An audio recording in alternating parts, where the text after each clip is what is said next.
a double dose of the Tego Sisters and Kamatete. And then this one with Yamaka Nina Mame. 29 minutes past 6. The City Breakfast Show is on from now till 10 o'clock. A lot to do today. Oh my God. What a day. Heritage Caravan started off yesterday. 180 people on the noble quest of conquering Ghana. Traveling through 15 regions of the country. Or is it 14? In 7 to 8 days. We'll bring you the highlights of that day one on the show today. Big National Economic Forum or dialogue to try and create a path to prosperity. It's part of the social contract that the president presented to the people of Ghana. It will be live on this network. And so much happened over the weekend. We're actually in a new month, you know. The last time we were on it was 28th of February. And today is actually the 3rd of March. Can you imagine? We're already 3 days into March. We are also in the independence mood. Heritage Month is well and truly on. We bring you some very exciting conversations this morning. And this week I'll be hosting the On Air series. My guest is Kuku Dakwankra, and we'll be talking about people of historical significance from a number of regions who are not necessarily political figures. Some may be, but most are not. Some prominent people from various regions who have contributed a quota to our nationhood. So that's on at 9ish on the show today. Newspaper reviews where we start off from, brought to you by Total Energies. Let's talk about our premium fuel with amazing 3-in-1 power. An action formula that cleans your engine, extends its life and lowers your fuel consumption. It also has anti-corrosion, anti-wear and detergent additives. It's a new formula that lowers your vehicle's fuel consumption and reduces CO2 emissions.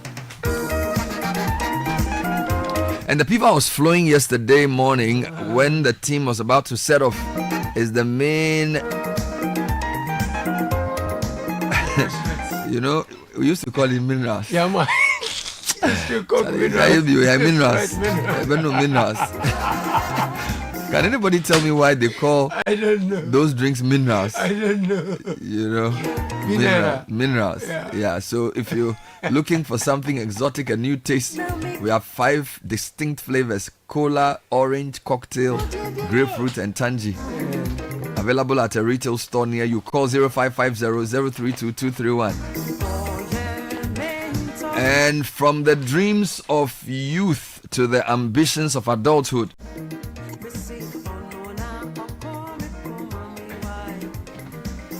wherever you are on the journey, starting a career, building a family, growing a business, or planning a future, we are here for your journey. We're talking Fidelity Bank with you every step of the way. Let's turn your dreams into reality. We're here for your journey. Believe with us. This is the City Breakfast Show, the city's biggest conversation.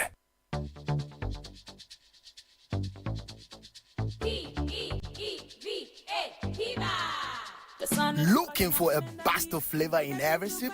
Discover the refreshing taste of Piva beverages. Enjoy the classic Piva Cola flavor, perfect fit anytime. How about a fruity adventure? Try our delightful Piva orange fruit drink packed with recognized citrus flavor. Craving something exotic? Our Piva cocktail fruit drink brings the tropics to you. For a sweet and juicy treat, grab our grapefruit drink and don't miss out on the refreshing Piva Tangy fruit drink, bursting with tangerine flavor. Piva Cola, Piva Orange, Piva Cocktail, Piva Grape, Piva Tangy. Grab yours today. Available now at your local store. Call us on 055-00-322-31.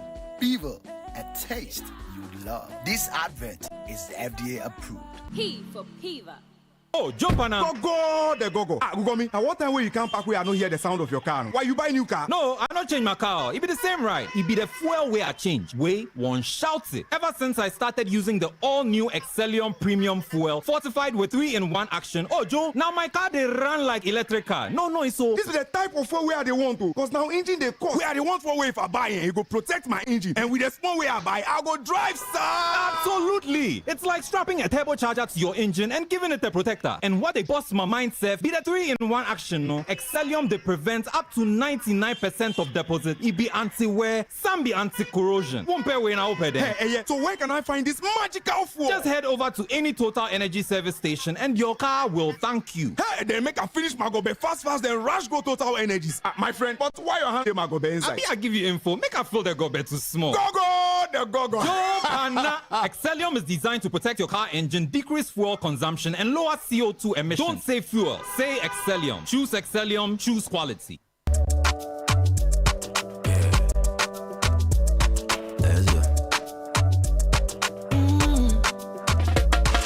My body, when you wake up in the morning, and you know the money calling. Oh, you go work. But you know it's out in your side.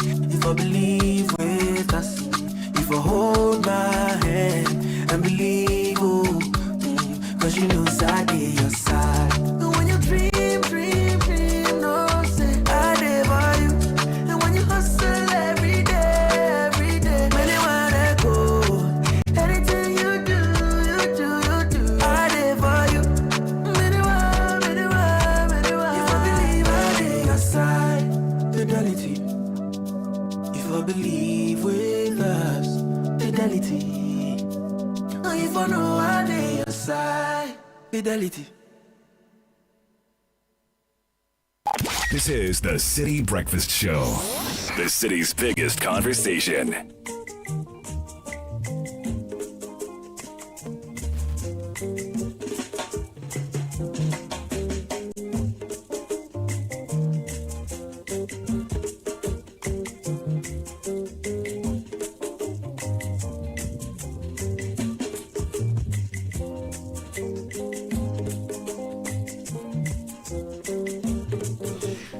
So it's 7:36 on the City Breakfast Show, and we're jumping straight into our headlines this morning.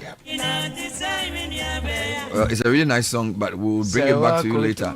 Yes, this is not the time.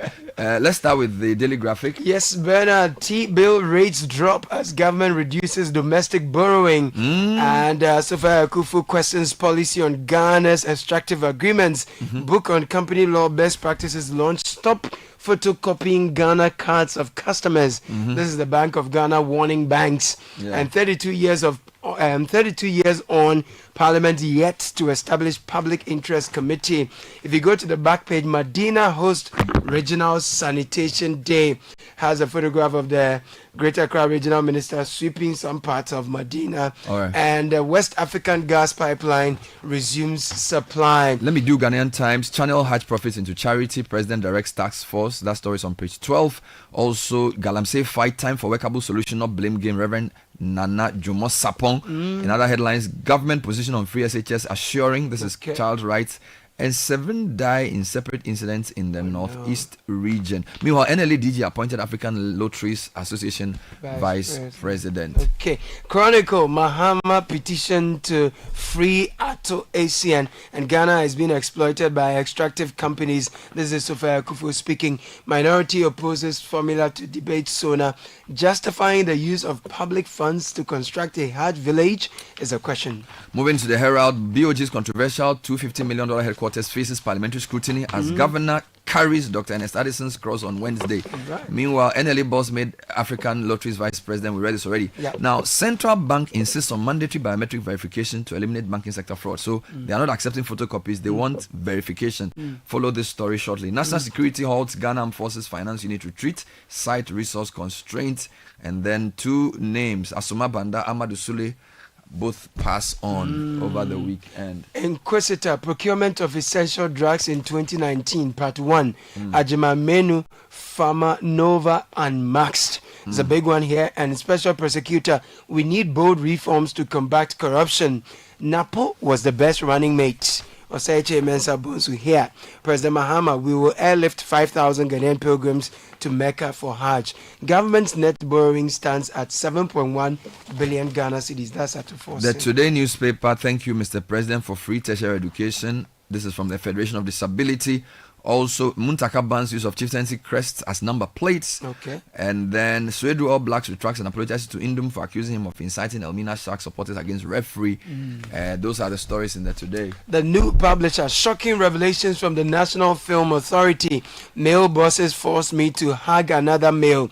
I felt very dirty. Former CEO Juliet Asante speaks out. She also mentioned how she worked from home. A lot of the times there was no office. They didn't have laptops to work and their salaries are delayed for a long time. And Dr. Razak Opoku against building Hajj village with government money. All right, let's move to the informer. Constitution Day public lecture. OSP proposes reforms to curb corruption. Also, government committed to sanitation according to the minister for the region.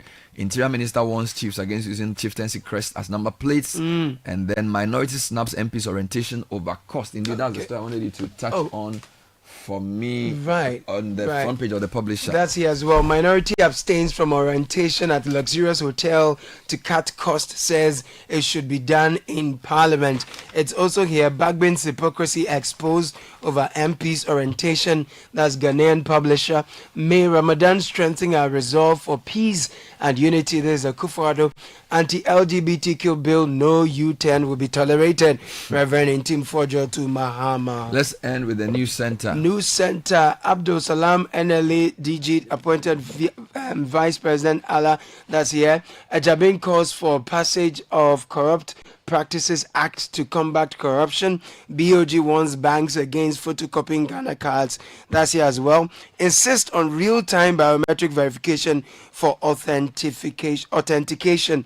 And SONA debate minority rejects proposal for proportional representation. That's also here. I'm a bit surprised the newspapers didn't talk about the economic dialogue, but a lot of the websites have it. CityNewsroom.com is National Economic Dialogue begins today. That's the front page story. And then T-bills rates in free fall. How low can they go? This is an article by Netele Nete. You remember you read a headline about T-bill rates. Now, Lord Mensah says economic dialogue must chart a path beyond IMF bailout. Meanwhile, Mahama promises to complete Siwa Hospital this year. And also that the Kumasi Western bypass construction will begin under Big Push program. So those are, in fact, he spoke a lot over the weekend when he met religious leaders. Meanwhile, Volta Regional Minister hosts Channel 1 and City TV Caravanites. Nice. As they enter day 2 with a lot of excitement. Man, they're having too much fun, man. If you go to Channel 1 News, the front page story, National Economic Dialogue kicks off today. Yes. Mahama to clergy, speak up when things go wrong. Meanwhile, fire ravages Nedco's warehouse in Tamale. And no taxpayer money was involved in the Hajj village. Kwatio Fusu responding to the critics. And then I'll take you to my joy online. They also leave. The National Economic Dialogue kicks off this morning. And then illegal miners block river and Cobra turn it into a stagnant pool. How? I'm telling you. Meanwhile, a number of Mahama stories pledges completion of Siwa Hospital, as we read already. He announces the Western bypass, as I showed you already. And then former Chief Justice calls for constitution review on extractive industry. Meanwhile, first degree felony are triable by a jury and a judge. Justice Asari Boche speaking there. They'll be on this show this week. The Judicial Service is making some public education on the role of juries. Now, Class FM leading with Sam Jonah Mons passing of Asuma Banda. And then Asup Forson's appointment as finance minister is right. He's always been ahead of me. This is Adongo being quoted here. And if you go to other websites, it's all about Zelensky. Bloomberg says Zelensky signals he would meet with Trump if invited back. Now, I need to say it was a tumultuous week in global politics. If you look at, for example, BBC, Zelensky bruised but upbeat after diplomatic whirlwind. Now, that video and that audio probably I'll have time to play this morning. The UK Prime Minister is announcing coalition of the willing to guarantee Ukraine peace. So basically what's happening is that global geopolitics is being redefined. The US's traditional alliance with Europe is under threat, and there was a fascinating video of the US president and vice in a meeting with the Ukrainian president in the Oval Office I mean, it was great television, but terrible for diplomacy. We'll give you the details soon. But let me start with you. Graphic and Times front pages. T-bill rates drop as government reduces domestic borrowing. Emmanuel Bruce writes that rates of the government's primary borrowing instrument, the Treasury bill, have fallen sharply to the lowest levels in 20 months, signaling a reduction in the government's appetite for borrowing from the domestic market. The benchmark 91-day bill rate eased to 20.79% in the latest auction, down from 28.34% in the last 50 days from last Friday. This marks a significant milestone in the country's economic recovery, as the rate has not been this low since 8th May 2023, when it stood at 20.2%. The drop in the benchmark rate as a result of less government borrowing from the domestic market could also mean that access to credit by businesses and individuals can now be easier and cheaper. Bernard. It's actually a great backdrop for the National Economic Dialogue, which starts today. And the lead story on Citi Newsroom is saying that the government is set to host the much anticipated National Economic Dialogue today, March 3, at the Accra International Conference Center. It's a two-day forum spearheaded by the president, aims to tackle Ghana's pressing economic challenges and chart a path towards sustainable growth. On the theme, Resetting Ghana, Building the Economy We Want Together, President Mahama will deliver a keynote address outlining his administration's vision for revitalizing the economy. Now, this dialogue is part of his commitment to fostering inclusive discussions on economic policies. Now, Dr. Lord Mensah is quoted here to say the dialogue must chart a path beyond IMF bailout. So, this is an economist and lecturer at University of Ghana Business School. He stressed the need for the implementation of the outcomes of the National Economic Dialogue, which kicks off today. Now, he said the dialogue is expected to discuss state of the economy, etc. But he says, I don't want it to be a document or a guideline that will be restricted to this particular administration. The outcome of this dialogue should not be something that will be sitting on our shelves, just paperwork on the grounds. He emphasized that discussion should prioritize Ghana's exit from the current IMF program, and noted that while government demonstrates fiscal discipline and IMF program, it tends to struggle when managing its finances independently. Now, let's stay with some economic stories. The president was in Ashanti region and he made two critical promises. He said he would finish the Sewa Government Hospital this year, and then he would commence the Western Bypass construction in the Ashanti region. So, let me just start with the Ashanti story. President John Mahama says his government will commence the construction of a Kumasi Western Bypass under the Big Push program shortly. Now, this initiative aims to alleviate traffic congestion in the city, particularly for heavy articulated cargo trucks.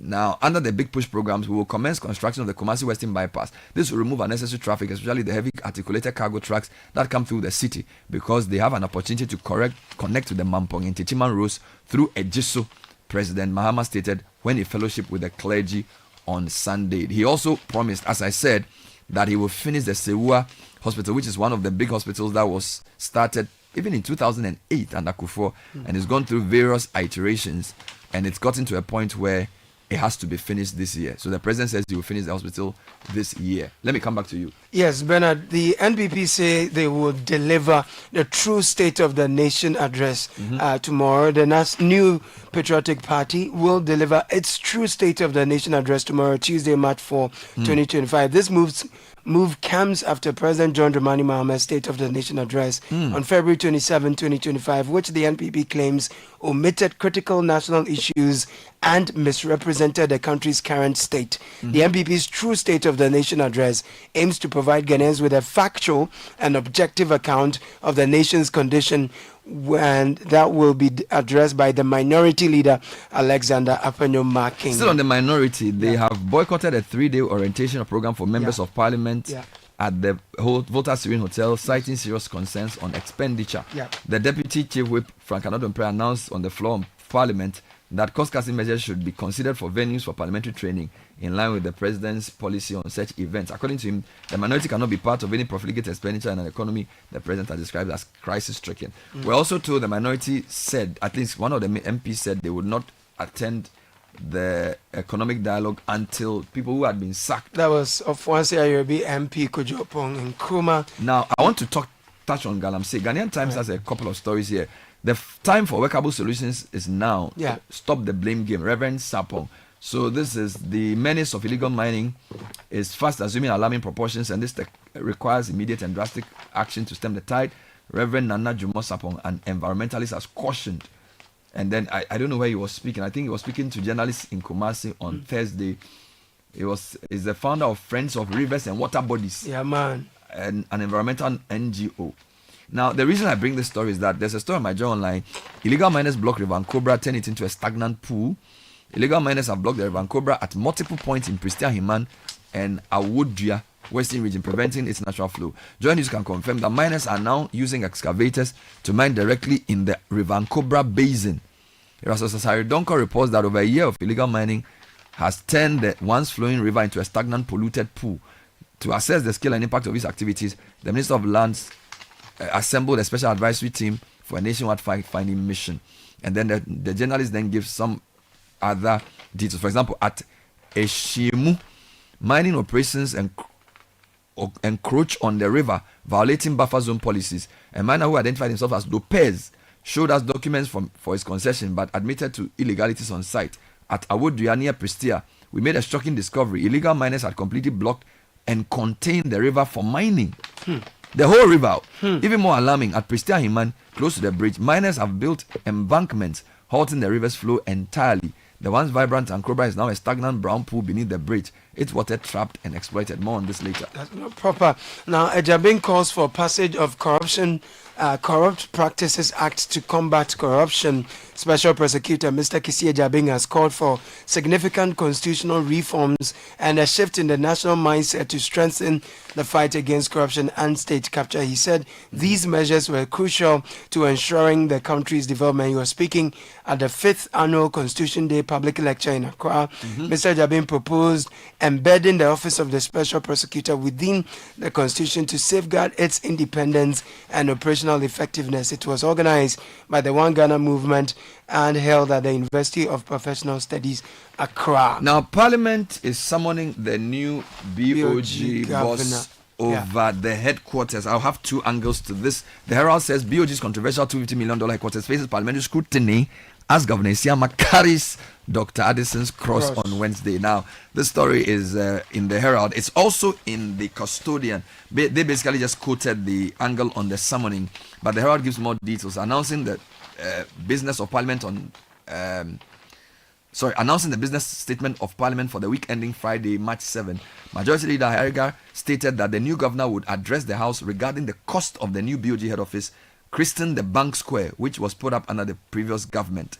The governor's invitation is scheduled for Wednesday and will take place at a committee of the whole. It has been provided for in the draft document that we have. President Akufo-Addo inaugurated the new building November 20 at an estimated cost of $250 million.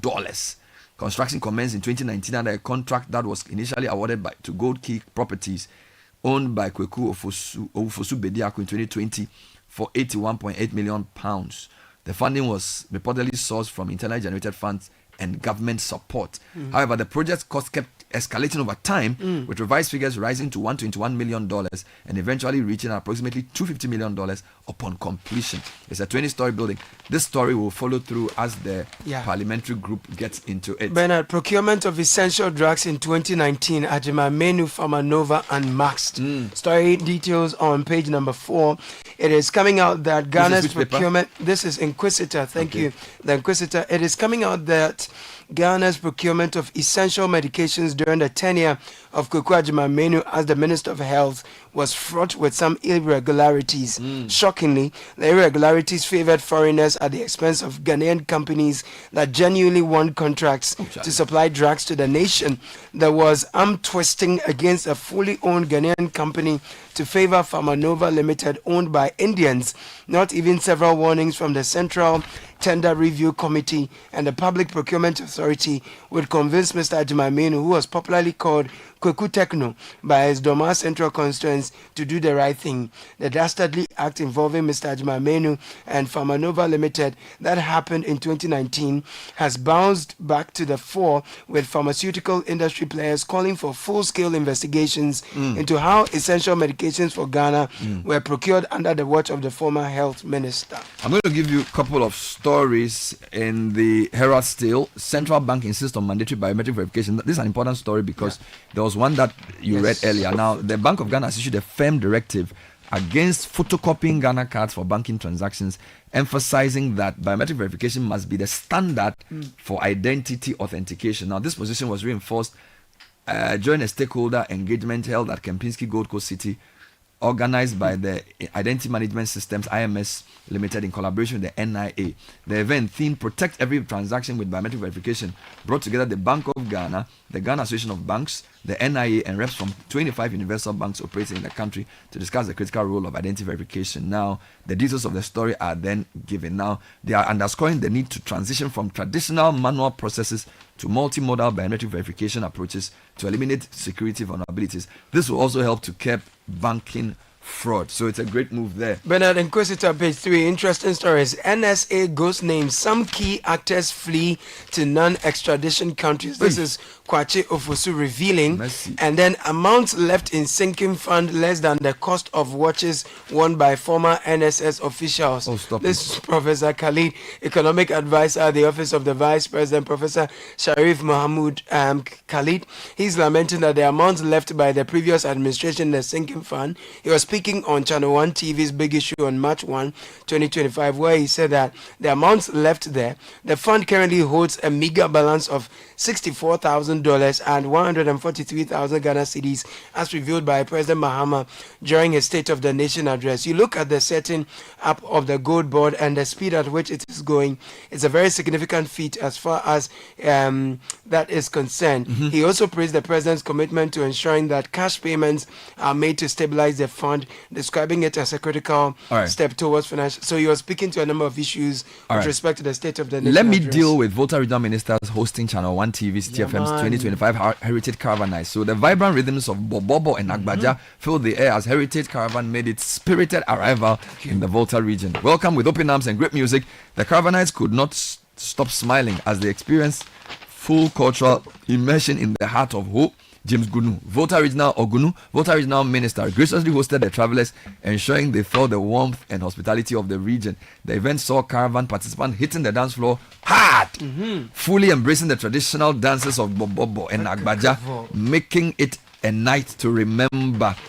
The Heritage Caravan, organized by Channel 1 TV and CTFM, aims to showcase the rich cultural diversity and heritage scenic beauty of Ghana. The Volta region, known for its diverse culture and traditions, provide a perfect backdrop for this leg of the journey. Now, the visit to Volta region is the second region. They started in the Greater Accra, visited the Lighthouse and the Slave Dungeon, and moved to the Volta region. Now, let's end with the globe. So, it was a tumultuous week for global politics. A number of webs. Let me give you the Foreign Policy magazine's top headlines. The first one: the perils of a reality TV presidency. All right, then they said the Trump-Zelensky shouting match is a reminder that international diplomacy was never meant to be carried out in front of billions of eyes. That's number one. Number two, Trump's angry meeting with Zelensky prompts reactions worldwide. All right, lots of world leaders reacting to this.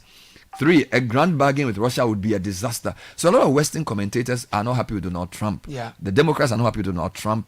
But I'm sure the Chinese, the Russians, the Iranians, and maybe some of the other people who are on the other side of the global divide are elated about what happened. BBC has a very interesting article. It says Zelensky is bruised but upbeat after a diplomatic whirlwind. And the British state has done its best to give the Ukrainian president all bells and whistles when he arrived in the UK for a summit with 18 world leaders after dressing down by Donald Trump. Now, you need to remember, the current world order, you can say, was forged in 1945 after the World War II. Bretton Woods institutions, the US almost hegemony, the Cold War came up a few years later. Now you're having almost a redefinition of that, because what the US president is doing with Russia and the kinds of things he's saying about NATO, I think the world is set for a very uncertain, and I'm not necessarily saying it's good or bad, it's just going to be different. So Ghana has to decide what to do so we can provide for our own. Already USAID is not really going to be given. We don't know what is going to happen to other institutions of development globally. So it's time to dig in and be responsible for our own development. There was this one I wanted to bring you. Ashantis are now not ashamed to have voted for the NDC. This is Chairman Sabonsu. Okay. And then he also says that Napo was the best running mate for the NPP in the last election. Former majority leader, Chairman Sabonsu, has opened up about voter apathy in the stronghold of the New Patriotic Party, the Ashanti region, which contributed to the party's inability to secure a significant number of votes from the region, thereby hindering their electoral chances. Speaking on the findings following a probe into why the NPP lost the 2024 general elections on February 25, Chairman Sabonsu revealed how Ashanti electorates were not hesitant to admit that they voted for the NDC in the elections. Thank you, Caleb Kuda. That was the newspaper review with a minute to 7. Coming up next is the City Business News. Stay with us. This is the City Breakfast Show, the city's biggest conversation. The City Breakfast Show. Rise above the noise. City Business News coming up shortly, brought to you by EcoBank. EcoBank is announcing don't be scammed. Fraud activities are on the rise as scammers continue to target customers of various banks through phone calls, text messages, and emails. So, be extra vigilant and do not trust phone calls, text messages, or emails soliciting your account details. Now, here are a few things to remember. Bank accounts can only be updated at an EcoBank branch. EcoBank mobile app can only be upgraded at the App Store or the Play Store. And you can only link your Ghana card to your EcoBank card at any branch of EcoBank or at ecobank.com. The news is also brought to us by MTN and Goyle.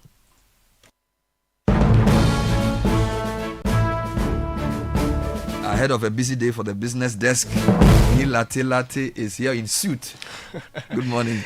Indeed, good morning, Bernard. Hello to you out there. Welcome to the month of March. This is the breakfast edition of City Business News on 97.3 City FM, proudly brought to you by MTN, Goyle, and EcoBank. Coming up, policymakers, private sector players, academia, and state institutions gather today for much anticipated National Economic Dialogue, an event expected to build consensus and recalibrate the economy by the Mahama government. Also, governments assist in bringing down interest rates on the T-bills market as yields drop by 800 basis points despite strong demand by investors. And later, our contribution to government's 24-hour economy under serious threats, that's the cry by mobile money agents following recent killings and attacks on members.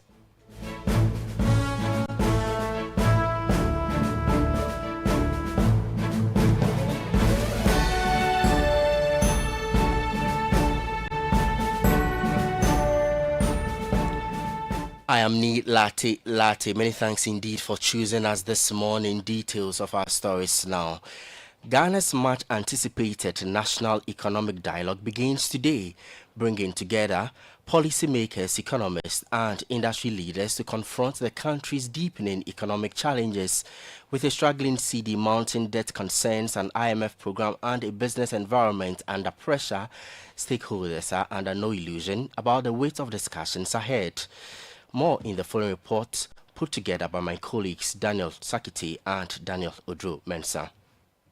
The dialogue comes at a critical moment following President Mahama's maiden State of the Nation address, where he painted a gloomy picture of the economy. Our economy is in crisis and our people are suffering unprecedented hardships. Mr. Speaker, we will host a National Economic Dialogue on March 3rd and 4th. On March 11th, the Minister of Finance, on my behalf, will present the budget estimates for the financial year 2025 to this August House. These two events will allow us to present the real state of Ghana's economic crisis to the people. The stakes are high as Ghana grapples with revenue shortfalls, rising debt levels, and persistent inflationary pressures that have tested both businesses and households. Organizers of the National Economic Dialogue remain optimistic that deliberations will offer more than just diagnosis and rhetoric, but a push for pragmatic solutions that can drive fiscal discipline, investor confidence, and long-term stability for Ghana's economy, especially with the 2025 budget presentation also a few days away. Professor John Gachi is a member of the Planning Committee and has been speaking with City Business News. There is a high-level dialogue session within day 2, where productive sectors of the economy will have their ministers feature, and then they ask questions to get better appreciation of the things that have been agreed on.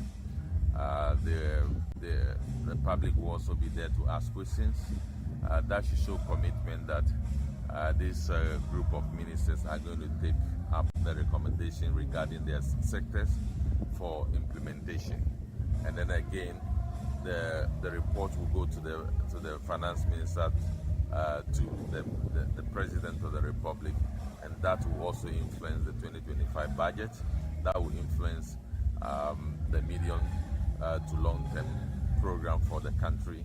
Economist Professor Lord Mensah, however, stresses that the real test lies beyond the national economic dialogue. He believes that there's a need for actionable outcomes that translates into policy shifts. Let's look at the post-dialogue. I mean, what happens to the document that will be produced? I mean, I don't want it to be, a document or a guideline that is going to be restricted to, this particular administration, or possibly if there are measures that will come up, will be restricted to this current administration. The country has been positioned in such a way that with IMF, we do well. Without IMF, we tend to misbehave when it comes to, our public financial management. And so that is why people were proposing that, why don't we extend the IMF program? But the question is, as we're going to hold up, a dialogue, we should be able to, center this discussion, as to how we're going to manage, our finances without IMF and be disciplined.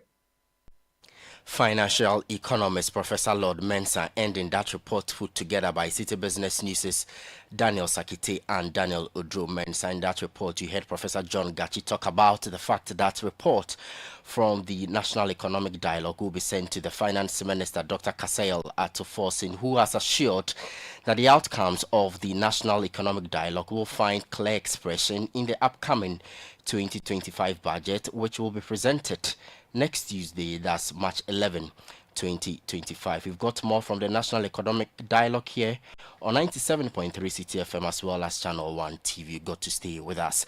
But as the government moves to reset the economy, former president of the Association of Ghana Industries, Dr. James Asari J, is advocating for policies that will enhance access to affordable and secure credit for businesses. He argues that easy access to financing will strengthen the manufacturing sector, making it more competitive, particularly as the government rolls out its 24-hour economic policy. He tells Citi Business News that without affordable credit, businesses will struggle to scale operations, invest in innovation, and create jobs. One key thing that manufacturing is looking for now is medium to long-term affordable credit. As it is now, you would realize that cost of capital is really expensive. If you are borrowing in excess of probably 30%, it's difficult to survive. And then if the borrowing is also short-term, it becomes very difficult for manufacturing in particular to retool and then scale. So, and we're very happy when the government advisor, the president's advisor on the 24-hour economy mentioned that a number of models are being explored, are being looked at in trying to ensure that medium to long-term affordable credit and also even equity option in businesses, can be looked at.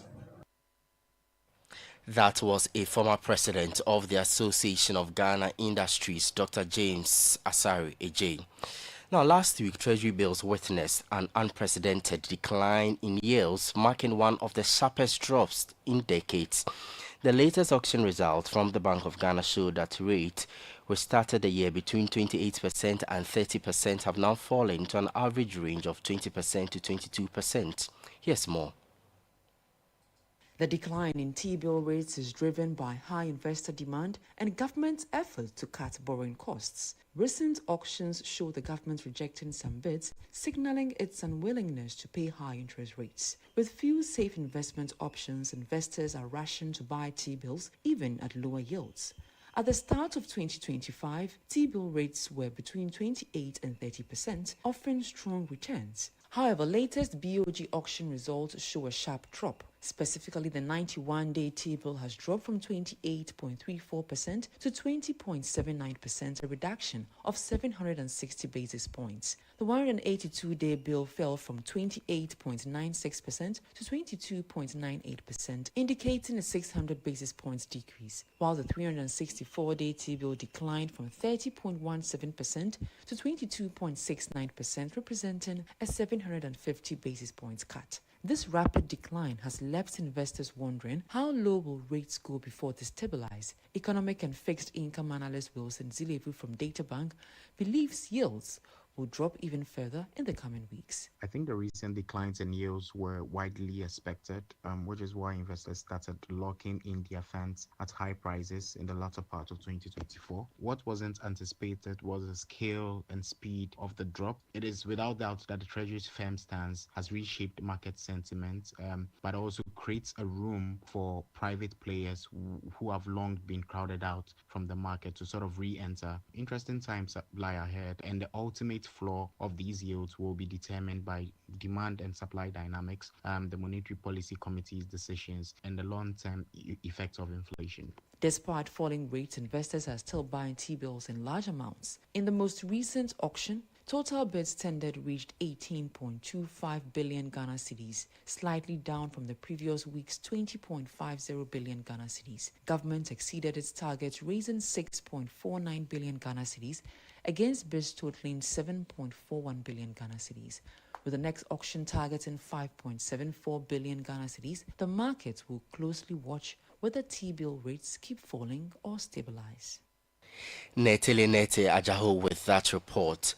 Mobile money agents see their contribution to helping the government achieve the 24-hour economy initiative is under threat due to the killing of mobile money agents. The Mobile Money Advocacy Group Ghana has disclosed that in February 2025 alone, about 3 mobile money agents have been killed, with several others being attacked and robbed. Speaking to Citi Business News, the national president of the association, Edward Ofori Ajiman, called on the government to intensify efforts aimed at combating the rampant killings and attacks on their agents. You can't do away with mobile money agents when it comes to this 24 hours economy that the government wants to bring. We want to support the government about this initiative. So if the government can look into it and protect mobile money agents day and night, we can also support this 24 hours economy, because this killings is becoming unbecoming. It's having effect on our business. Edward Ofori Ajiman is the national president of the Mobile Money Advocacy Group Ghana. On the forex market this morning, the dollar going for 15 cedis 80 pesos, the British pound trading at 19 cedis 45 pesos. That of the euro could be sold to you at 16 cedis 50 pesos. And that's it for the breakfast edition of Citi Business News, brought to you by MTN, Goil and EcoBank. Thanks for listening.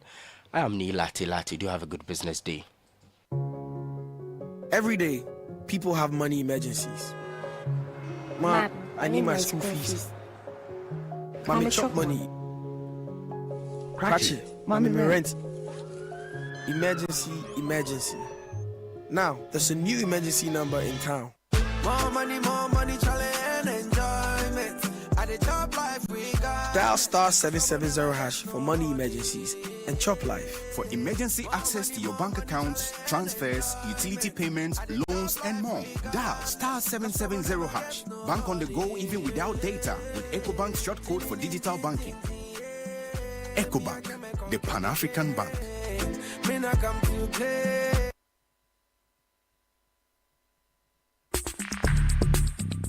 Join the conversation on the Citi Breakfast Show on Facebook at facebook.com/Citi97.3, Twitter at twitter.com/Citi973, and Instagram at instagram.com/Citi973 with the hashtag CitiCBS. This is the Citi Breakfast Show, the city's biggest conversation.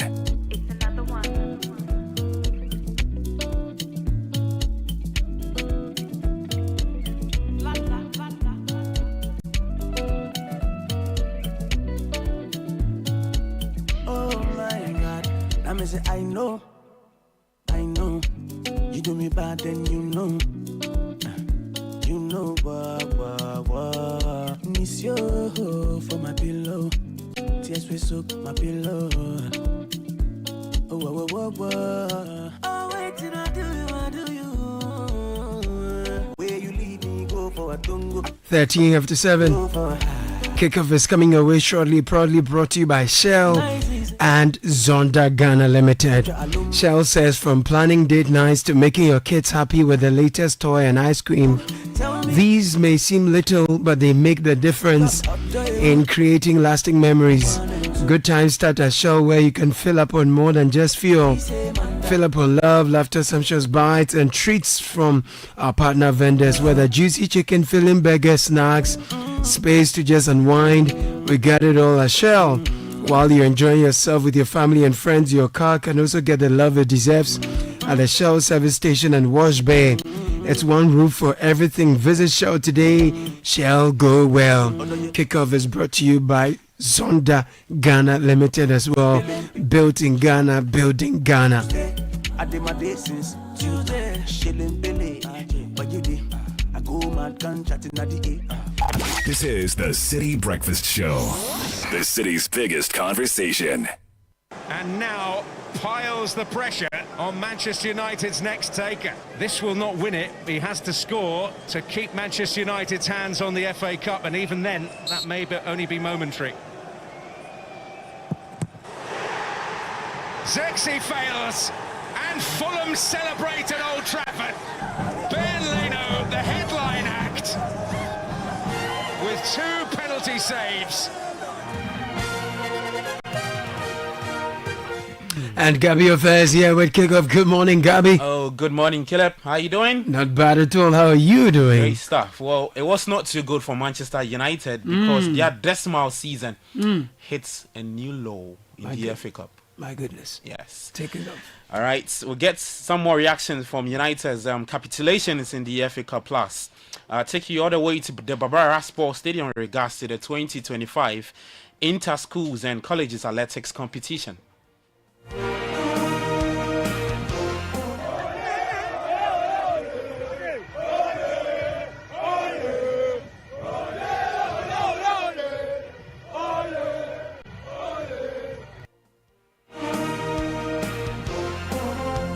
All right, so Prempeh College doing back-to-back titles in the 2025 Ashanti Region Schools and Colleges Athletics over Thursday and Friday. There's more for you right here, 97.3 Citi FM. Thanks to Zonda GH and Shell. Go well. All right, I'm Gabiofe. Let's start off with the athletics. The Inter-Schools Colleges and Athletics competition, which took place on Thursday and Friday in Kumasi. It was Prempeh College doing back-to-back titles for the men's category, and then St. Louis SHS also emerged as champions for the second consecutive year. Now we had 44 schools from across the Ashanti region all vying for the ultimate prize, and reacting to that is the regional director for the Ghana Education Service in the Ashanti region, Dr. William Kwame Amankra, appear on the Prempeh College's exploit and also St. Louis' achievement. Almost everything was standstill. So when we came, we decided we embark on athletics. We will make sure we will develop athletics. If you look at the number of athletes from Ashanti in the national team, it shows what we are doing here. We've been doing, one of our hallmarks is organizing good athletics tournament, producing a good athlete for Ghana. So we are all doing our best. But if you look at what happened, look at how competitive this competition has been. Although the marks are it's being shared among the 47 schools. So it shows how competitive all the schools, they were prepared, and that's what we have done. All right, so that's the regional director for the Ghana Education Service in the Ashanti region, Dr. William Kwame Amankra Apia, speaking right there. Well, the sports prefect for St. Louis SHS, Florence Otiwa, also expressed her excitement following the team's success at the Inter-Schools and Colleges Athletics. According to last year, our team was, let's say, 50-50. But this year team was very strong, and thanks to our coaches, our teachers, and especially Aisha, our sports captain last year. She was the one motivating us to keep it up, to defend our title and a whole lot. So thanks be to Aisha, our coaches, our teachers and our students. They will support us very hardly. So thank them too. What are we expecting next year? Okay, for this year, we have won it. So I'm promising you guys that St. Louis is going to win it from now to 15 years ahead of us. We are promising you guys. If let's say, I would say, yeah, from now to 15 years ahead coming. We promise you guys to watch out. All right, Florence Otiwa is the sports prefect for St. Louis SHS after emerging champions in the women's category of the inter-schools and colleges athletics all the way in Kumasi. Well, to the central region, and it was a one-way traffic as Infantipim dominated the male event, laying aside fierce rivals St. Augustine's College and Adisadel College. The red and black boys racked up 116 points, beating closest challengers Adisadel by 7.5 points to win the title for a fourth successive time. Efutu Senior High School came out tops in the female category, usurping Wesley Girls and Holy Child. While reacting to what happened in Kumasi and Cape Coast as the 2023 African Games gold medalist and two-time Olympian Joseph Paul Amoa, he was thrilled with the coverage of the Super Zonals athletics competition. The media houses, you journalists did an exceptional job in trying to bring the Super Zonals into the limelight, making other people see it. I don't know if I can find a video of myself running about when I was in Prempeh College. I don't know if there's a video, but there's somebody probably took a video on their phone, but I can't find none on YouTube. I don't think anybody was there to cover it. So that's a big thing that now we are able to see stuff like that on YouTube. You know, you guys did your thing covering some athletes, and that was really nice to see. Because in the near future, somebody might want to see their video as evidence that, oh, okay, you guys are saying he's good, but we want to see a video. And then the best thing is go on YouTube or contact some of the media houses and they could show you a clip. All right, so that's Joseph Paul Amoa speaking, the 2023 African Games gold medalist and two-time Olympian. Well, some more reactions on what happened in Kumasi and Cape Coast is the former chairman for the Parliamentary Select Committee on Sport and Culture, Wisdom Kobna Woyome. He believes school sports should be under the umbrella of the National Sports Authority. But my opinion would be to still have it under the National Sports Authority as an umbrella that will then monitor and then maybe evaluate and then maybe put in what has to be done properly. I mean, there must be a body behind to ensure that have some kind of oversight over the activities of that entity. And so I'm sure it will be crafted in a way to let it look at such. I'm sure that is a way to look at it. But again, the details is yet to come out, everybody to see. But I believe strongly it's long overdue. I mean, we've been looking for this, and if you catch your mind back, I mean, we can always be reflecting and be making references to the past that we're doing so well in the past, and we maybe refer to various athletes who are doing so well, be it athletics or football and so on and so forth. What were you doing right then? You realize that we've got to see that, look, we've ignored school sports. Wisdom Kobna Woyome is the former chairman for the Parliamentary Select Committee on Sports and Culture. Now to the St. Ghana's Black Satellite fell 2-1 to Premier League side Nations FC in a friendly match at the Legon Stadium, part of the preparations for the upcoming Under-20 African Cup of Nations in Cote d'Ivoire.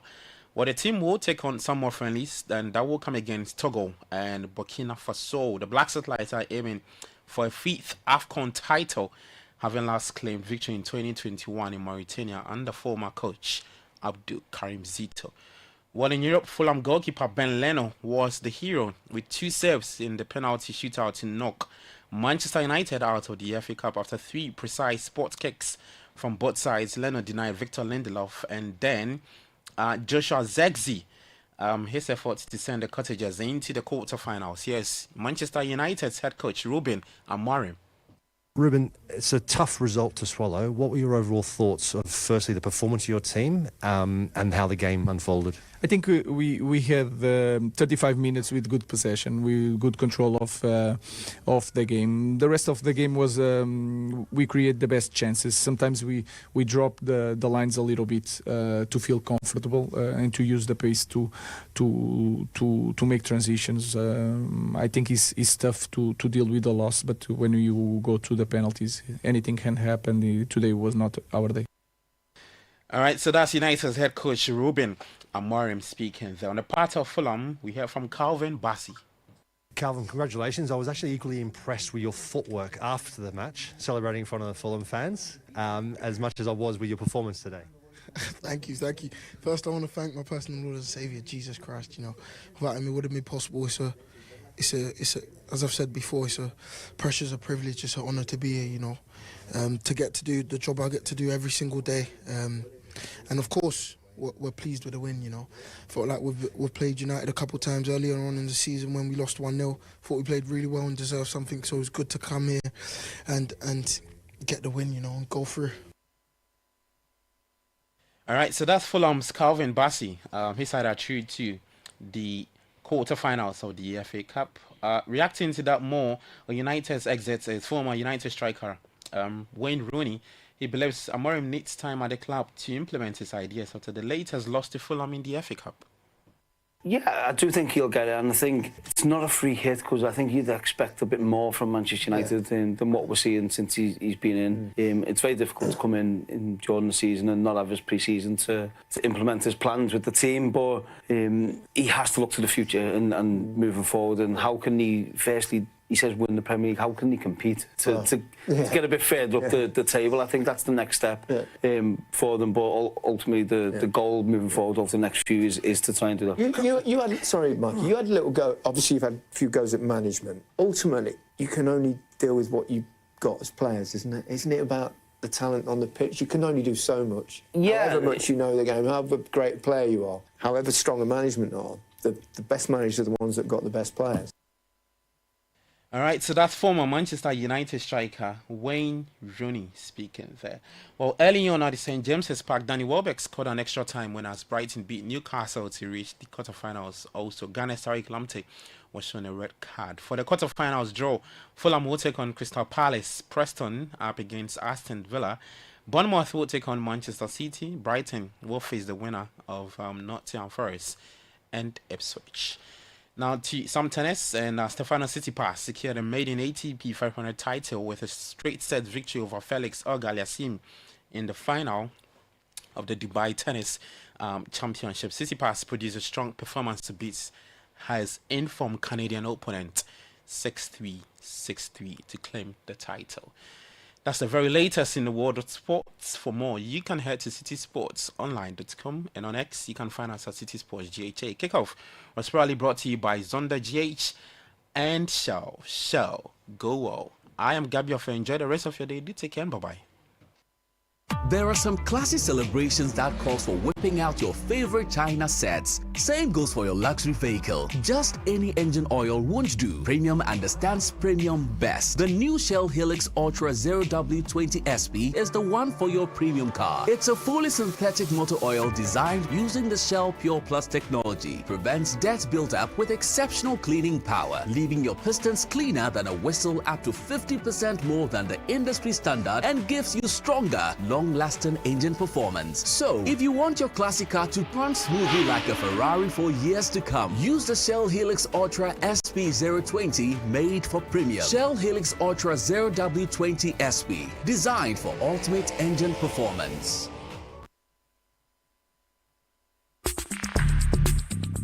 Join the conversation on the City Breakfast Show on Facebook at facebook.com/City97.3, Twitter at twitter.com/City973, and Instagram at instagram.com/City973 with the hashtag CityCBS.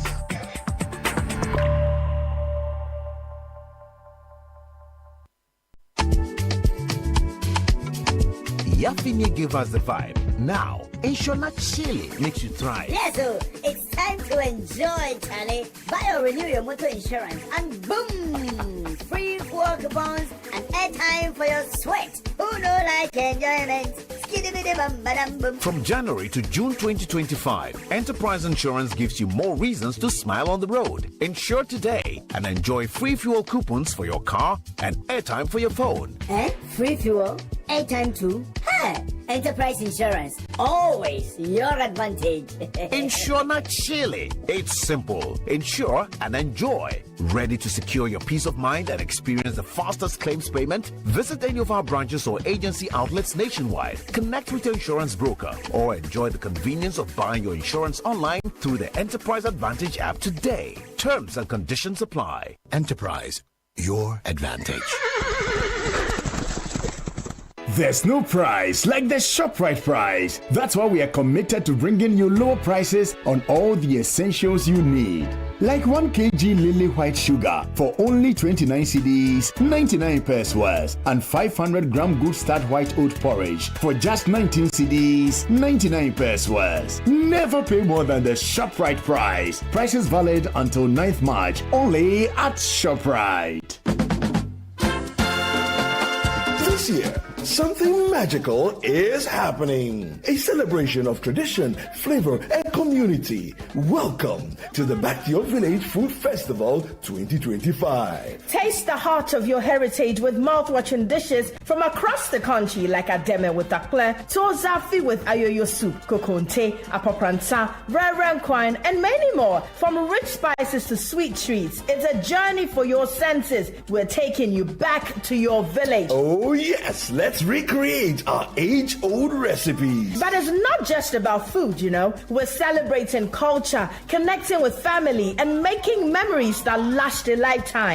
This March, let's come together and discover the flavors that make us who we are. The date is 29th and 30th of March 2025. The venue, Accra Metropolitan Assembly, and the time is 10 a.m. through till 6 p.m. each day. The Back to Your Village Food Festival 2025, where food, fun, and tradition meet. See you there. Interested vendors should call 0558-973-973 or 0205-973-973 to register. The Back to Your Village Food Festival 2025 is powered by Channel 1 TV with support from 97.3 Citi FM and is proudly sponsored by Gino.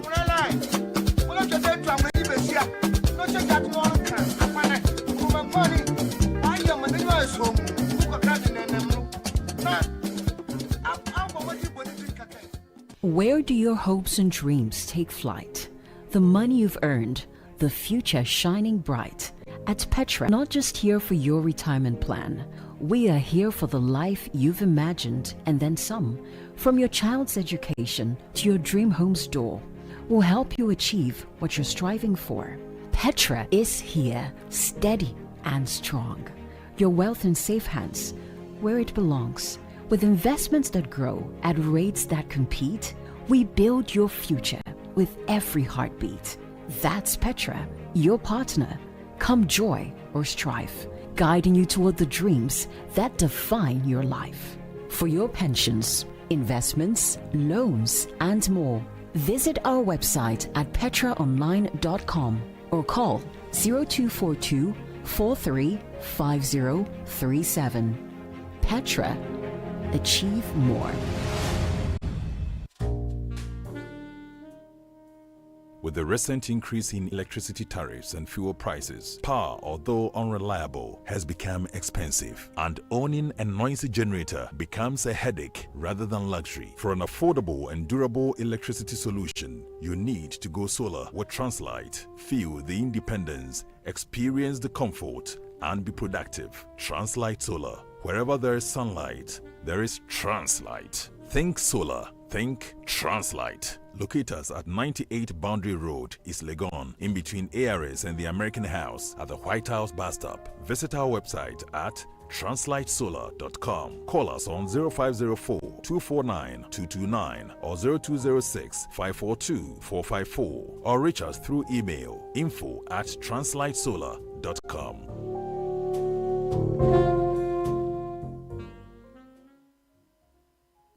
From back in the day when Afro hair was trending and children had to queue to play Kojo's video game, Fun Milk was always irresistible. Today, it's the after-school source of refreshment for you stuck in traffic and for us looking to cool off under the sun. The invitation is always that sound. So, whatever your choice, Fun Milk quality products keeps you cool and refreshed. Fun Milk triggers so much fun and excitement with just a blast of a horn.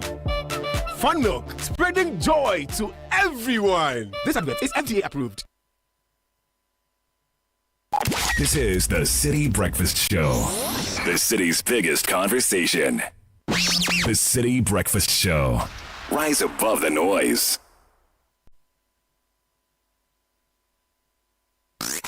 Unleashing the power of relevant radio. This is Citi 97.3.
All right, so let's wish a few people happy birthday. 7:37 Citi Breakfast Show.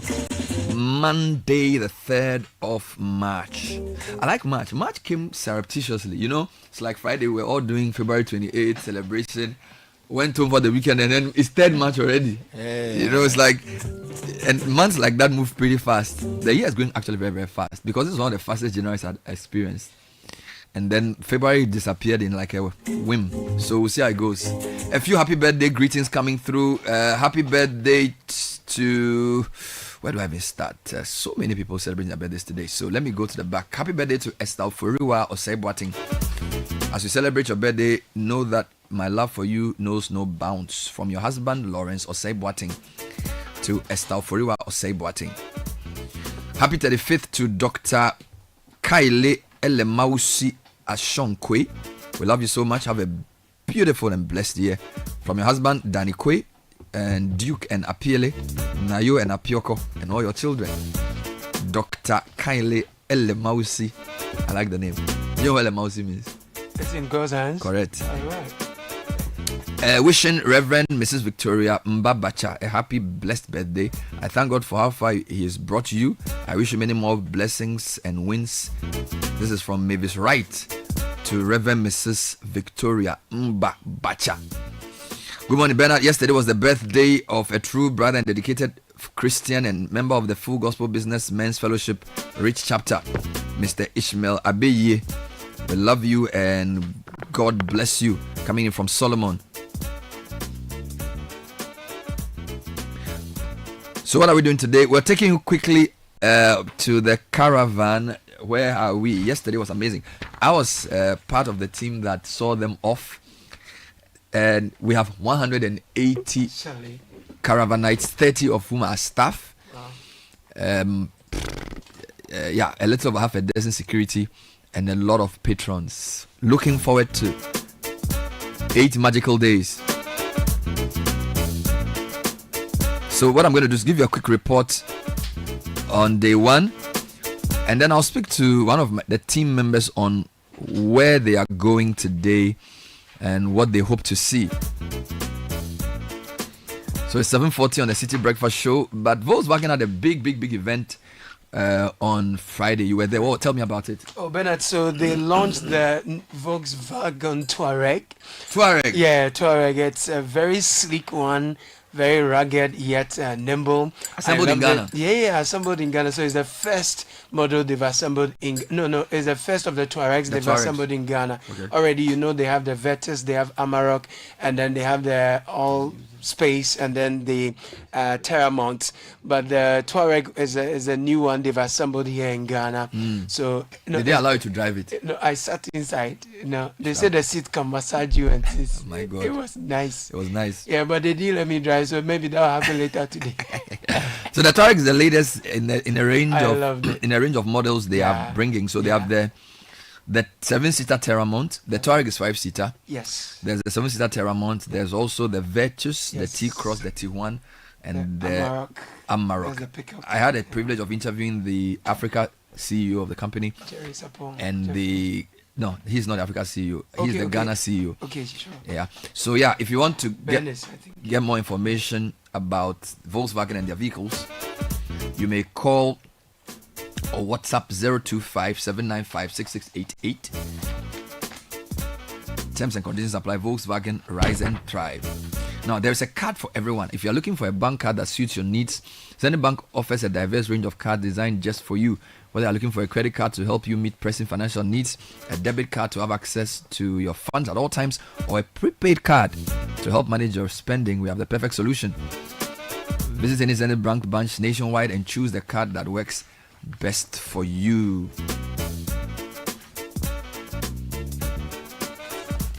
And next time you fly from Accra, why don't you fly with Emirates? In Emirates Economy, you can get a taste of your destination on board with complimentary regionally inspired meals. Merci. As you taste each course of delicious gourmet cuisine at 40,000 feet, you can toast to new adventures with complimentary beverages. It's the perfect way to start your holiday. And of course, you can expect world-class service along every step of your journey. You get so much more in Emirates economy. Enjoy more convenience and flexibility to over 140 destinations within the Emirates Global Network. Find out more at emirates.com.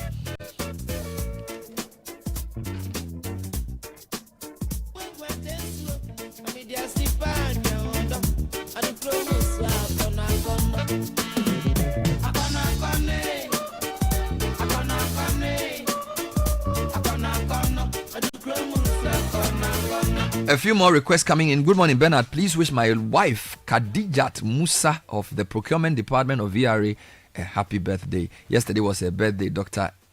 Imrana Mohammed of NCC. You know, I've noticed a lot of public sector couples. So a lot of people who say, like, for example, Dr. Imran, he's with NCC and his wife is at VRA. You know, I don't know whether it's because of the way they work is, they understand each other. It's some way, Hey, dog. Let me also wish happy birthday to Esther Donko of the UK. May your day be blessed beyond measure. Your daughter Asida and Enoch Apia Sam of Alajo. Wishing you a happy birthday, Esther Donko of the United Kingdom. And the Bobasa family is blessed this 3rd March with 3 birthdays. Reverend Dr. Leslie Tex Buabasa is 70 years old today. Shirley Albertina Owusu-Ansah is 45 years old. And Lisa Elinam Buabasa is 8 years old. You know, there are families with some specific kind of birthdays where, like, maybe a cousin and a brother share the same birthday. Yeah, father and daughter. There's a lot of those things. Plenty, yeah. So this is 3 in one family: 70-year-old grandfather, 45-year-old, I think, daughter, and 8-year-old granddaughter, all born on the 3rd of March. Wow! It's incredible. So we call it Buabasa Day. Interesting. Yeah, that's the day. But I have one here from Miriam Afi Uwaku to her mother, Evangelist Victoria Addo Uwaku. Saturday, March 1 marked a special day, a day to celebrate the gift of life, love, and wisdom that you embody. I'm grateful for the sacrifices you've made, the prayers you've prayed, and the unconditional love you've shown. So from your daughter to you, happy birthday. And Bernard, please say a blessed birthday to my wife, Mrs. Linda Ama Amponsa Dote. You are an enterprising wife and mother. We love you dearly. May this day bring you the best that God has for you. Coming in from your husband, Henry Ni Dote. Are you still at UBA? Well, I know you as a member of the Presbyterian Church in Adenta. That's a more permanent location. Yesterday, I was so blessed to see the number of patrons of the Caravan who had come in. So, for example, you have a man, his wife, and his 3 daughters. Wow. Some friends from Achimota School, maybe they were in the school like in the 90s. 5 friends who had decided to meet up on the Caravan. Right. Then you have like work colleagues who had decided to join. Then you had a lady in Ghana and her 2 best friends in New Jersey. Ooh. All coming together to be on the Heritage Caravan. Let me give you highlights of day 1 before I cross over to the Volta region, where they are happily on day 2 of the Caravan. Day 1 of the Heritage Caravan is perhaps the first sign of success for caravanites and organizers. There was excitement throughout the journey from Accra through to the Volta regional capital. Day 1, how has it been so far? Well, so far so good. Any days yet. So we want to see what happens the next time. Actually, very enthused. You and I, on the second day, I'll come to you and I'll find you and I'm sure you'll be like, hey! I'm continuing my joy. I don't want to be overexcited because everybody will be like, hey. So I have to calm down. After enjoying a sumptuous meal of food made in the Volta region, caravanites arrived at the Sky Plus Hotel and the Volta Serene Hotel for a dinner dance, which also has Nchinchim Band performing. And as caravanites danced the night away, they were surprised to see that the party had been gate crashed by members of parliament who had come to the region on a retreat. Members of parliament such as Kwame Asare Obin, aka A+, Member of Parliament for Kwesimintim, Philip Fifi Bachman, Member of Parliament for Sunyani West, Millicent Yeboah Amankwa, Member of Parliament for Lambusie, Titus Bayo, and Odododiodio MP Alfred Nikote Ashi joined the caravanites not only to dance, but also had a go at the microphone.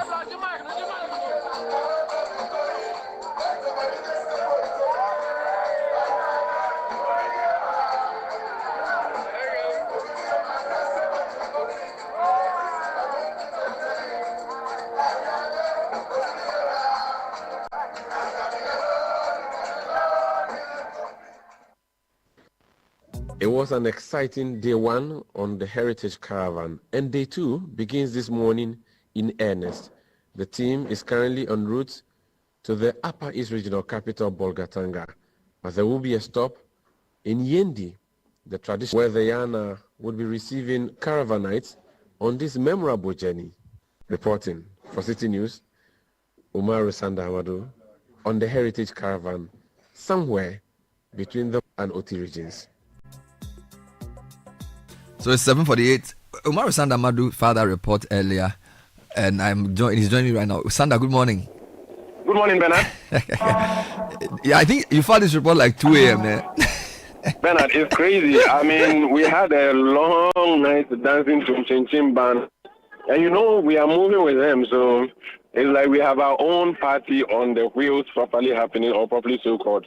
Last night, we spent the night in the Volta Regional Capital Hall. We had two hotels, Sky Plus Hotel, Sky Plus Hotel plus Volta Serene Hotel. Now, when we went to do the dinner with Engine performing, turns out members of parliament had come to Ho for a retreat. So while we were there booking our booking, there comes members of parliament from various constituencies, and they joined in the dance. But Bernard, it's not just the dance they joined in. They also took the microphones and started singing and rapping and all of those things. What an interesting spectacle. But before we get there, talk to me about day one. You set off from Accra. Where did you go before you got to Ho? Just walk me through the first day's highlights. So first day, of course, we moved from offices at Channel 1, offices at number 5 in the town. And we decided that after eating breakfast, we had to live in Accra. Whenever we're talking about slavery, we think of the Elmina Castle, we think of the Cape Coast Castle. However, there's a story of slavery right in Accra, right under our nose, at Jamestown. And we decided that let the caravanners have that particular story told to them and also visualize it. So we drove towards the lighthouse in Jamestown. And there at the lighthouse near the boxing arena, we saw this dungeon. And then I never knew that we had a dungeon for slaves in the heart of Accra. Now, it's a dungeon that has like 3 different chambers. And from what we've been told, that's British Accra. And what they used to do is to harbor slaves there for about 3 months, awaiting the arrival of the ship that would take them to the Americans. And so we got to experience that, also interact with some of the boxers, because, again, Accra, Jamestown is a hub for growing boxers in Ghana. And so in the answer with the young ones, there's a boy I met. He's about 20 years old now. He said he started boxing at age 3. He has been coming to that place since he was 3 years old. And he's been coming to practice boxing. And they are inspired by so many of our boxing icons. So that is what really we did. And from there, we headed to the Volta region, went through Eastern region, crossed the Adomi, and then entered Ho. And when we arrived at Ho, at the Parks and Garden offices in Ho, we were received by the regional minister, James Gono, the new regional minister, as well as the representative of Fabia Afede, who came to welcome us, and the NDC Vice Regional Chairman, H.J. Kudoto. At this particular deba, we were exposed to Volta food. And Bernard, every food that you know from the Volta region was on display. The snack, the very popular Agbeli Kaklo, which is a kaklo made of Agbeli, where Agbeli here means cassava, was on display.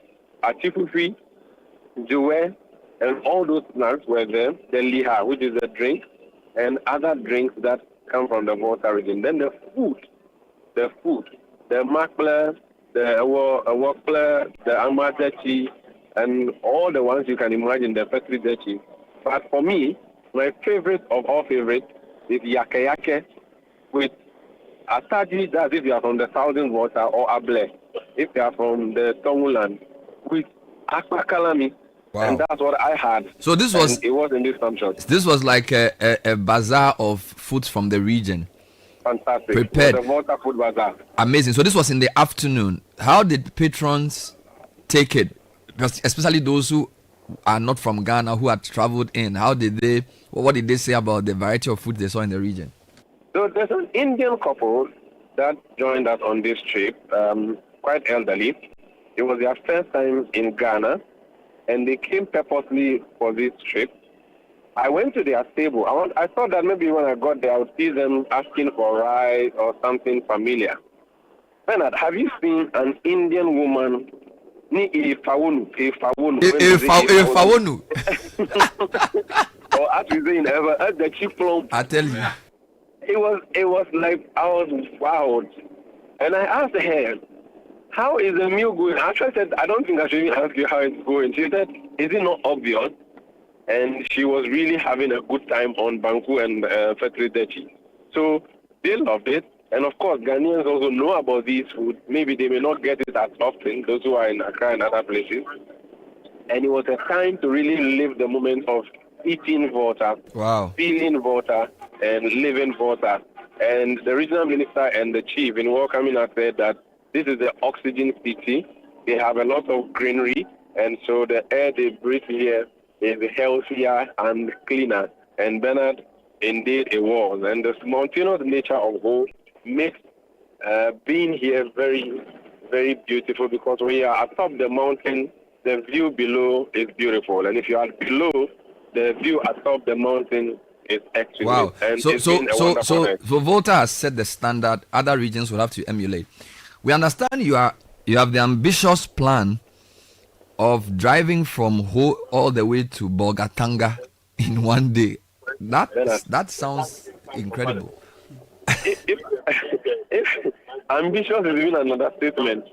So picture the map of Ghana, then superimpose what they call the Transvolta Togoland on that map to the right side, and then imagine us at the bottom right of the map, and we are intending to climb as far as we can to the topmost part of the map, still on the right side. That is what we are intending to do. If you look at it on the map, you can use your finger and just draw, and it's a short distance.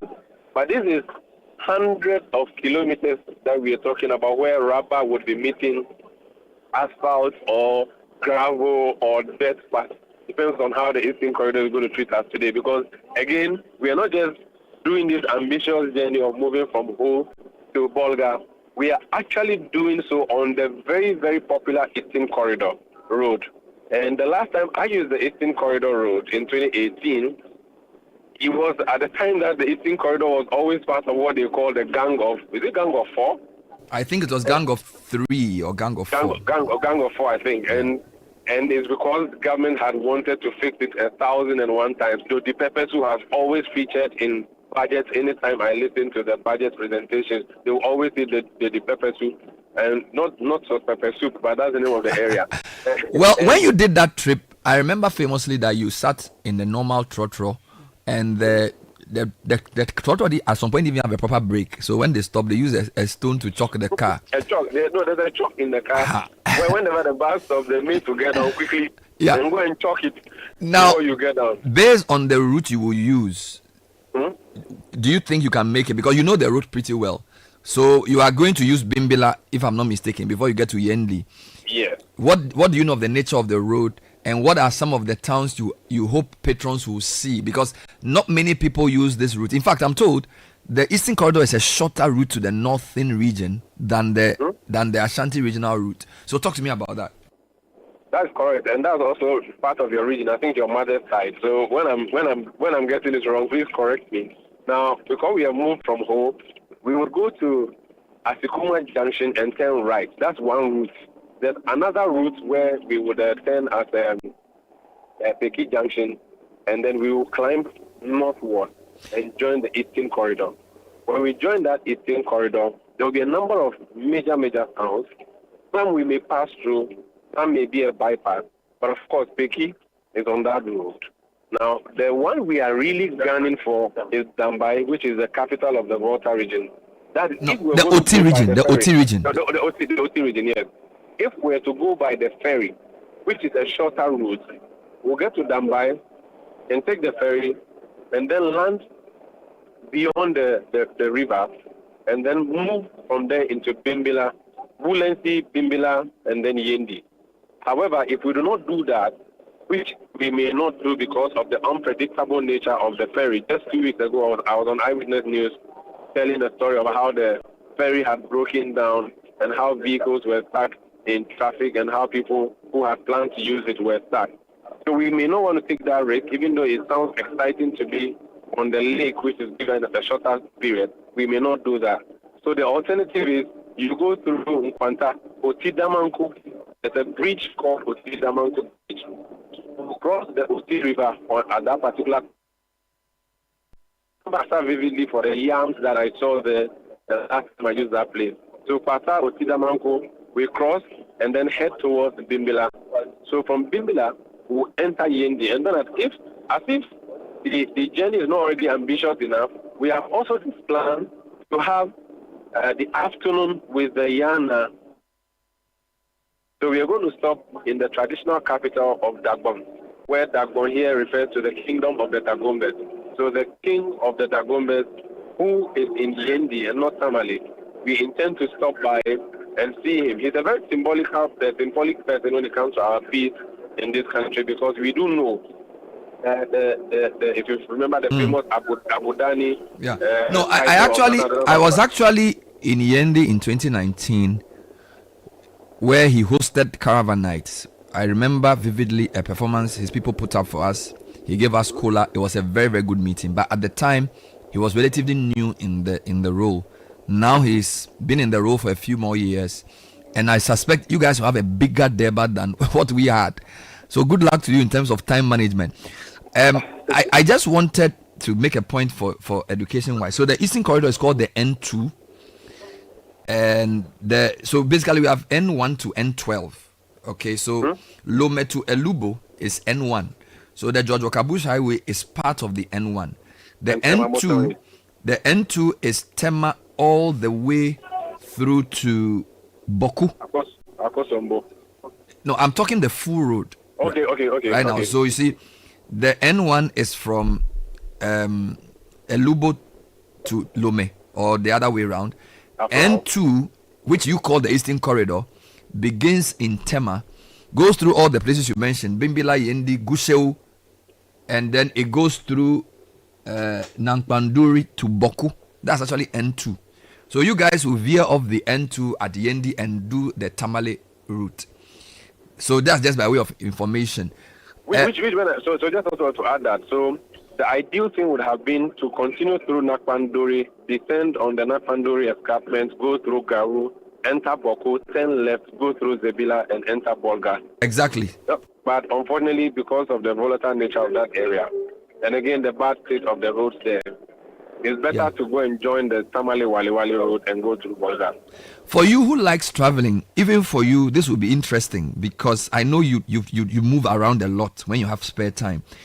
This will be the first time the Caravan would use the OT region and enter the northern region through the N2. So it's going to be an interesting journey for patrons. I hope you get the chance to speak to them on the bus about some of the things you know, because a lot of them would never have been on that route before, and you are pretty experienced in that area. Hopefully you can also call some of the MPs to prepare soup for you, because you've interviewed a lot of the MPs on that corridor. The former defense minister is MP for Bimbila. We also know some of the MPs like the Zabzugu MP, who's on the appointments committee, and the others. So I don't know what you can pull for the Caravanites based on your experience on that road. Because time is not helpful, I'm not sure we'll be able to do it. Even Yendi, I doubt how much time we may be able to make. They see, yesterday the regional minister said something. He said we should have a whole week dedicated to Volta region alone. And I agree, because Volta region is a long region. It's not wide, but it's long. From Aflao, and now that we've carved out Oti, but you can still put it together. From Aflao all the way to Oti Tabanku, it's a very long region. Now, there are lots of exciting things to see here. The mountains, the monkeys, and all sorts of church members. However, if we say we're going to do all that, it's going to be difficult. Even Oti region itself, there are very important places I would love to see. But for now, we are going to do a lot of the excitement on the bus and also the views from the windows. And I'm sure we'll be happy to see the other side of the Volta River that we regularly do not see as we enter the north. I noticed that you are combining a lot of things. So for the Accra leg, you did some places of historical significance, like the lighthouse and the dungeon. And then for the whole leg, you did sort of leisure and tourism dimension. So I noticed that there's a mix of that. Places which are for cultural tourism and places which are just for like enjoyment kind of thing. If you look at the overall trip, how nicely balanced is that in terms of mixing fun with also serious historical places of significance? So mixing fun, I'm co-bus captain on bus 3 with Nana Tufo Boateng. And moments ago before you called me, there was a full-blown worship, praise and worship happening, except that there was no collection. But there was a full-blown praise and worship happening on the bus. And that is like the starting point. Then in the next hour or so, the tune may change briefly from either a very old hip life song or some highlight song, and they will graduate slowly into a new contemporary hip life song, and then maybe hip hop. This morning I was dancing to Lucky Dube, and he's my favorite reggae artist. I know you're a Rasta man. As for you, I know. Yeah. I mean, but you don't have to dress to be Rasta, I know. So that is happening. Again, every vehicle or every bus has a big speaker where there's all kind of music emanating from there. There are also games which some of the bus members are taking part in. I've seen Ludo somewhere here, which is about the only game I can take part in apart from swimming, because football I am horrible. So I may be able to play some Ludo. And then I'm also hoping someone has Spa in their pocket, playing cards. And then we are looking forward to all those. So there are a lot of things happening. And the bus, maybe you can divide the bus into 3. There's the front part, there's the middle part, and then there's the back part. And there's a different kind of entertainment happening at each side of the bus. And Bernard, when we get to the destinations and we have to, for instance, last night, the dancing was exciting. But before that, there was already dancing. Very soon, I'm looking forward to some karaoke happening on this bus and all of those. I would attempt to sing, which I know is going to actually bring the whole trip to a halt if I do. But I really am praying that my voice may not fail me, Bernard. Thank you, Sanda. We look forward to speaking again. Enjoy the best. When you get to Tamale, I need shea butter. So please get one gagba of shea butter for me. Otherwise, I'll take it from your salary. We're actually going to Bolga, so there's going to be a Bolga Day fair for us tomorrow morning. Yeah, and I also need some smokes for my kids. So as for you, your list is long. I'll send you a full list. Please do. And, sorry, you're missing a lot. No, don't worry. Next year I'll go. Thank you, Sanda. Sanda Abu-Baidoo is amazing. Sanda did something funny. One of his leaves, he decided to travel the Eastern Corridor. I remember. Sat in public transport at the front seat and just wrote about what he saw. I read from Asikuma to Bimbila. Crazy. And I said that's what journalism does. It gives you the temerity to do things like this and document your findings. More like a historian, anthropologist, journalist. So where is Sanda, the bus captain of bus 3? 6 minutes past 8. Don't forget, there's a big event today, the National Economic Dialogue.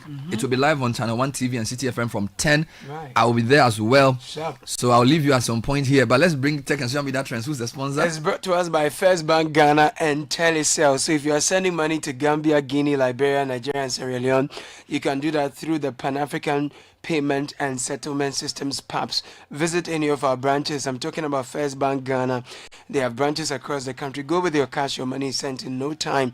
Now, to receive money, you will need a First Bank Ghana account. There's one way we put you first. 0596 921 921 is the number to call to find out more. And Tech and Social Media Trends is also brought to you by Telecel, Connecting Energies. Okay. Susu Graham is sat here. Have you been to Oti region before? No. We have to throw you there one of these days. I don't like. I'm not a fan of travel. We will tie you into the seat. That's the problem. When I sit on the seat, then my back and my wrist we'll tie you into the seat. Tie your girlfriend next to you and drive you across the country by force. Oh, you really worry? She should get motion sickness. My body will start paining. What's the?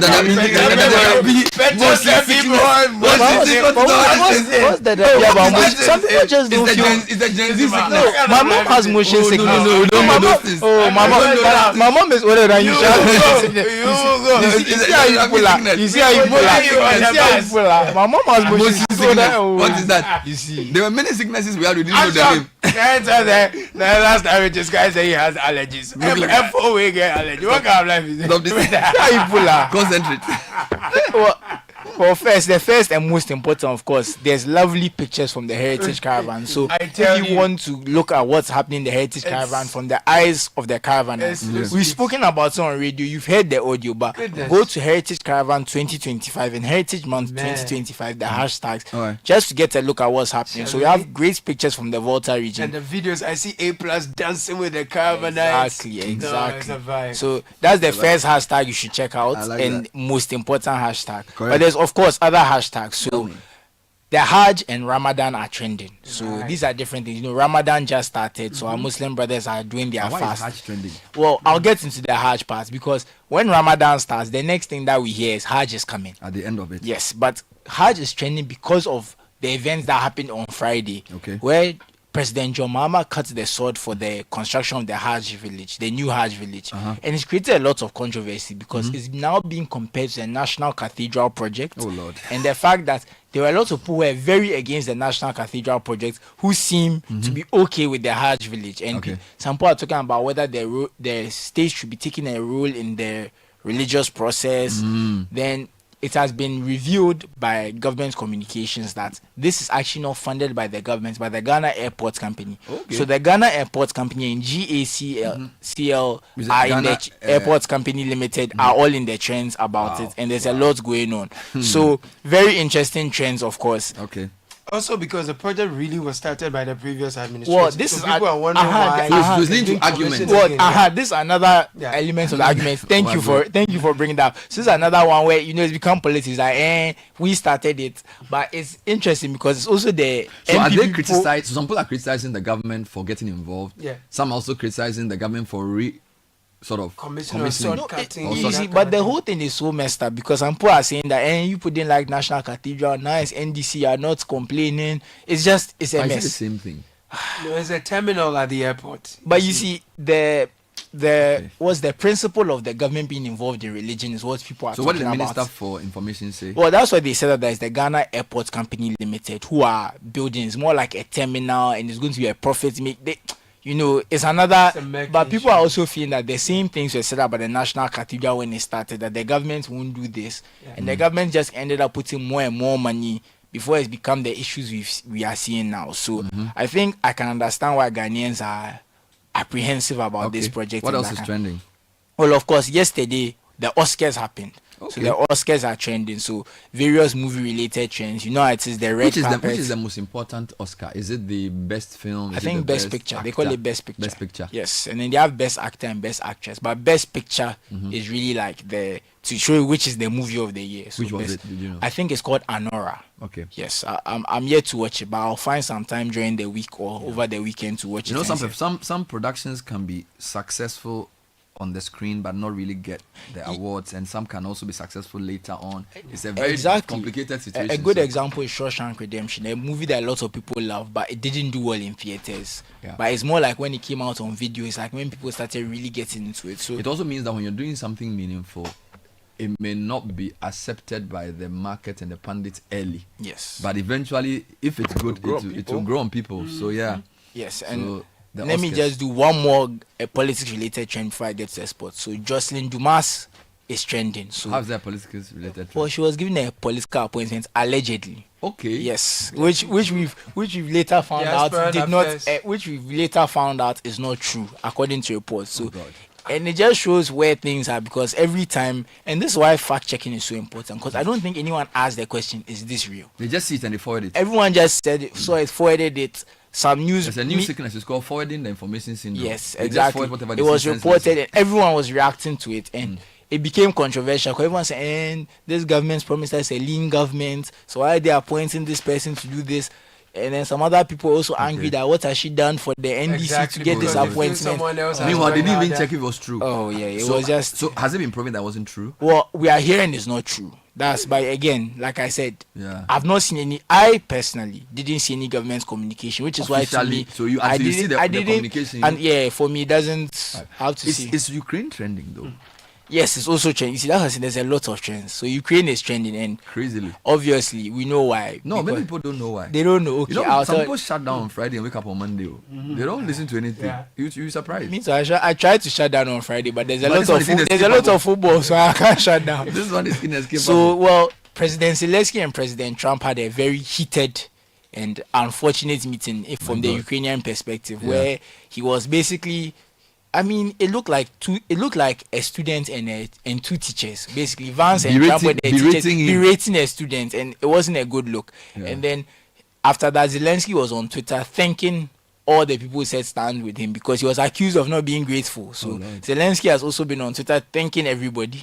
So it's a whole meltdown. It's a whole meltdown. So great television, as Trump put it. Yeah. I mean, he's a television star after all, so he knows what is important. Okay. I'll just give a few sports trends quickly. Don't tell me United is trending. Of course they are trending. Of course, we know you are a bad team. We know you won't make it in the next 10 years. When you are one of the biggest clubs, when you are one of the biggest clubs in the world, that's how it is. Big in what? There was even a day I saw a rat running on their pitch.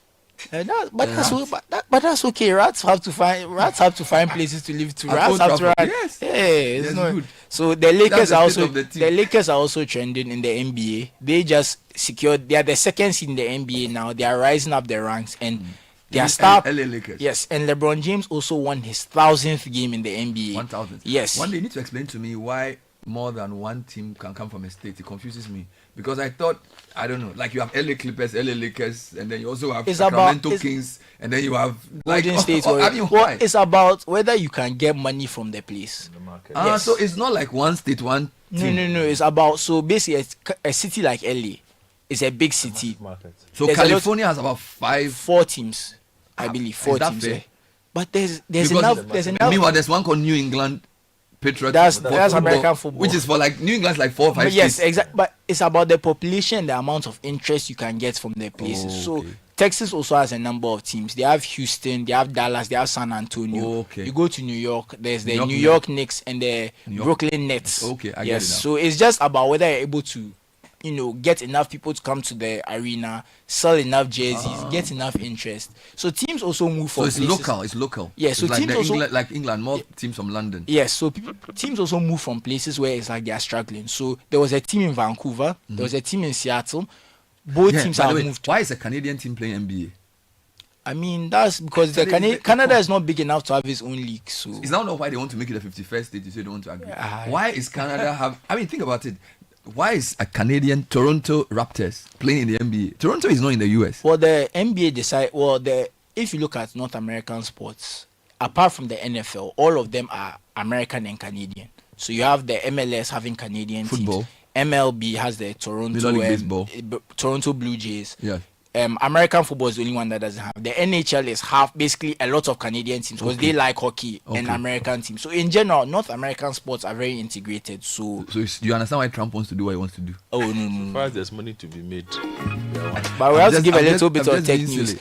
Just a slight one. Bitcoin has risen again. So we're talking about Bitcoin when did it fall? Remember it dropped. It went to 105,000. It dropped to 78,000. Then Trump announced that there's going to be a Bitcoin crypto reserve by the U.S. federal government, and Bitcoin has now soared back to 93,000. So Bitcoin is based on his announcement. It surged again 17. So if Trump says listen to Citi Breakfast Show, will people listen? Yeah, they'll be here. Then I think I need to go and meet him. Yeah, they'll be here. Then he'll say, I think I like this show. Then all the Americans. So last week's lows on Monday is risen 20% since. So it was a high of about 105,000, dropped back to 74, and it's now about 93,000. So again, that's why they said crypto, invest at your own risk. So you still will send me some money? Oh, I'm not the one. The Sky said it's not allowed. I follow the law.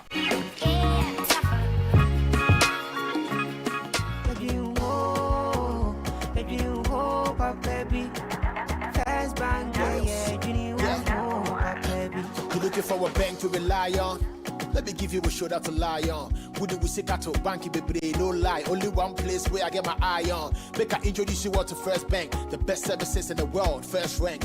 Customer service, everything is well planned. I make music, I travel, I sell land. They be my reserve tank. Cause every time I know my money's safe, universal banking ain't in me here the date. I'm a busy person, me no need time to wait. Now I got to Spain, even when I'm in the States. My me blue shirt, they tell me office a chilly, but who cares? Cause I bank with the best. I'm lucky, I'm too blessed. When it comes to First Bank, it's too west. Everything is you first. Woo! Nobody feed do I'm like us, do I'm like us. First Bank we treat you first, treat you first. Somebody see yeah. Think about you first, think about you first. You first, First Bank.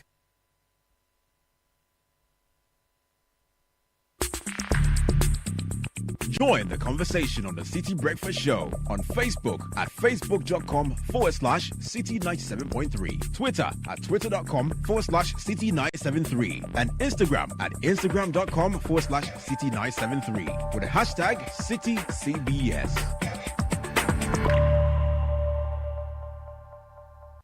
Did you know that worms take away nutrients from the food you eat? Just listen to them. Brothers, yesterday the fufu nice, huh? Oh yeah, the choba woman there, she did try wa. Charlie, something come on, it be food. It did taste like banana. Make a taste some. Make me try a taste, make a taste. Hey, something is doing me. Something is doing me too. Oh, it be Vermox. Vermox banana flavored dewormer is available in both suspension and tablet and is suitable for children and adults. It's good for you, bad for worms. Not recommended for children under 2 years and pregnant women. This advert is FDA approved. It's time for Belmont flavored milk. It's Belmont time. Each and every day. It tastes so good. It tastes so good. I love my Belmont. Great for each moment. Great for each moment. Any time of day. It's so delicious. So delicious. Belmont flavored milk. Belmont. Belmont. I love my Belmont. So delicious. Belmont flavored milk. Belmont flavored milk. It's maliciously delicious. For bulk distribution, give us a call on 0544 335 900. Another quality product from Bell Aqua. This advert is FDA approved. Belmont flavored milk.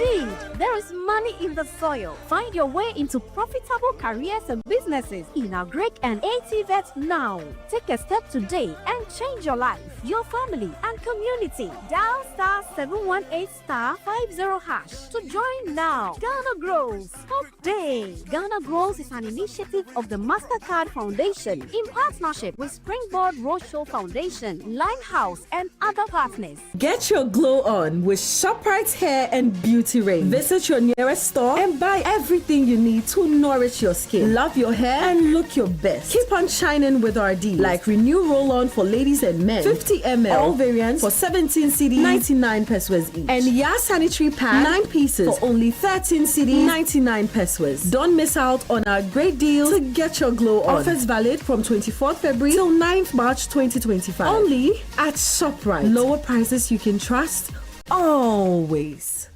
You are starting life, you want financial freedom, you know where to go. For your child's education, financial freedom, we got solutions just for you. For your retirement plan, employee wellness and benefits. Old Mutual, your preferred insurer. Old Mutual is the best. What are you waiting for? Come and join us. Call us on 030-7600. Old Mutual. Do great things every day. Do great things every day. Do great things every day. This is the City Breakfast Show, the city's biggest conversation.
It's a Heritage Month and it's a lot of things happening. Friday was 28th. We had a big event in the country commemorating the 28th February shootings. Later this morning, Kuguda Akranka will be helping me as we discuss people of historical significance. We will do a few regions. We'll do Volta, talk about some of the personalities from that region.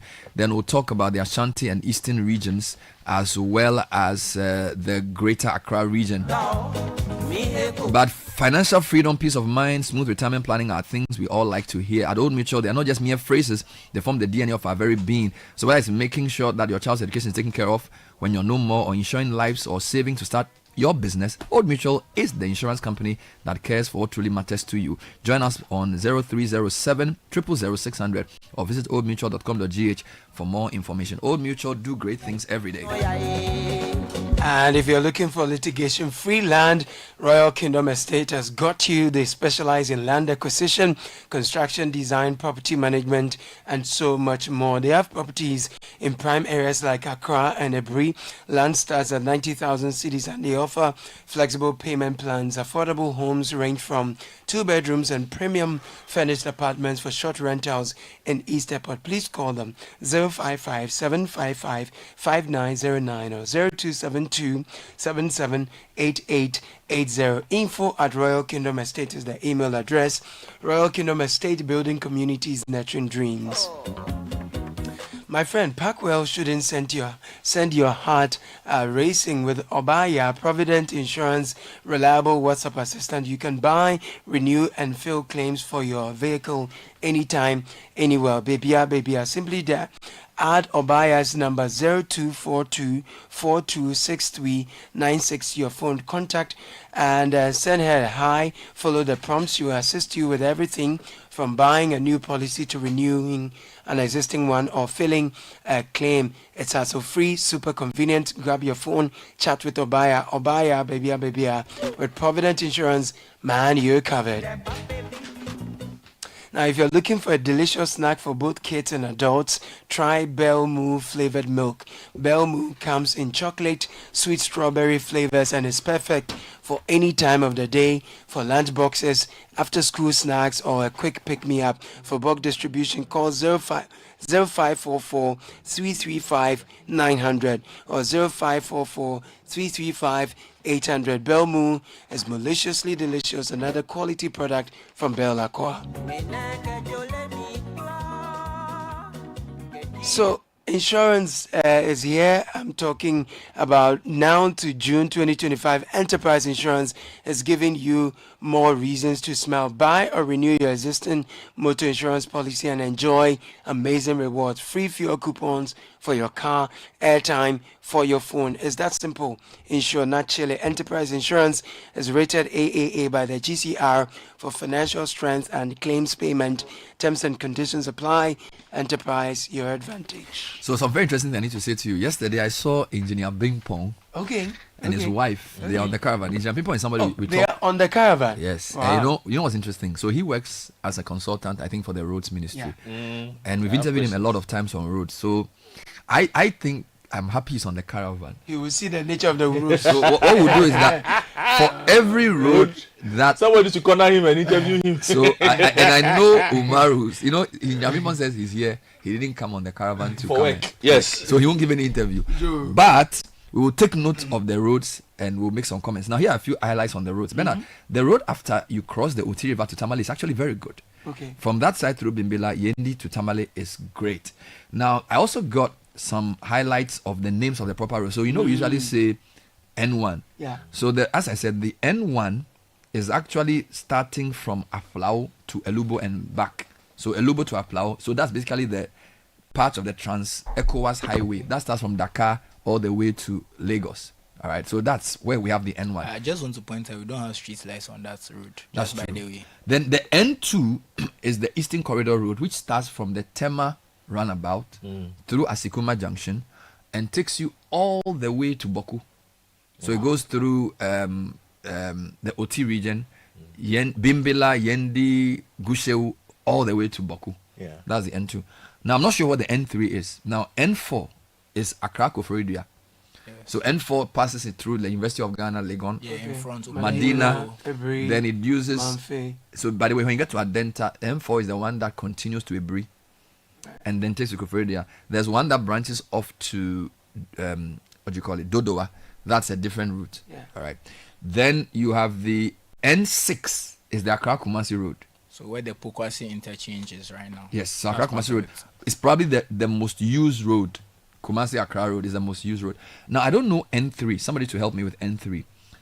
I don't also know N5. N8 is Kumasi to Wenchi. So Kumasi through Wenchi is N8. Then there's N10 Kumasi to Tamale. Kumasi to Tamale. So in a strange way, the N6 and the N10 sort of they merge, because when we are going to Tamale, we do N6 to Kumasi and then we do N10 to Tamale. Then there's N12. Okay, so the N3 begins at Pon and runs west through Otekpalu to Koforidua. Oh, Pon to Koforidua. Okay. So that's the N3. Yeah. It's not a very used route. It's that road that sometimes when you are going through Dodowa to Volta region, you can use. Sometimes when you even go to the mountains, you can connect through there to the eastern, to the Volta region. Okay, so that's N3. What about N5? N5 is Adome to Ho. Japon, Ho. Oh, okay. Adome to Ho Yes. is N5. Okay, so it means that the Caravanites used N5. So yesterday, they started off, obviously, on the N1. When they got to Tema all the way to Asikuma, then Japon to Ho is N5. They'll come back on the N1 and go, so they'll come back on the N2 and go all the way through to Bimbela. Now, N7, I do not know. They said that that's Sola to Fufu. Larabanga, Fufuso. Yeah. Oh, okay. So that's the road we use all the time. I'll explain that road. So, it's a lateral road. So if you look at the Ghana map. So I think the odd ones are east to west, and then the even ones are north to south. Correct. I think that's how it works. So N7 is.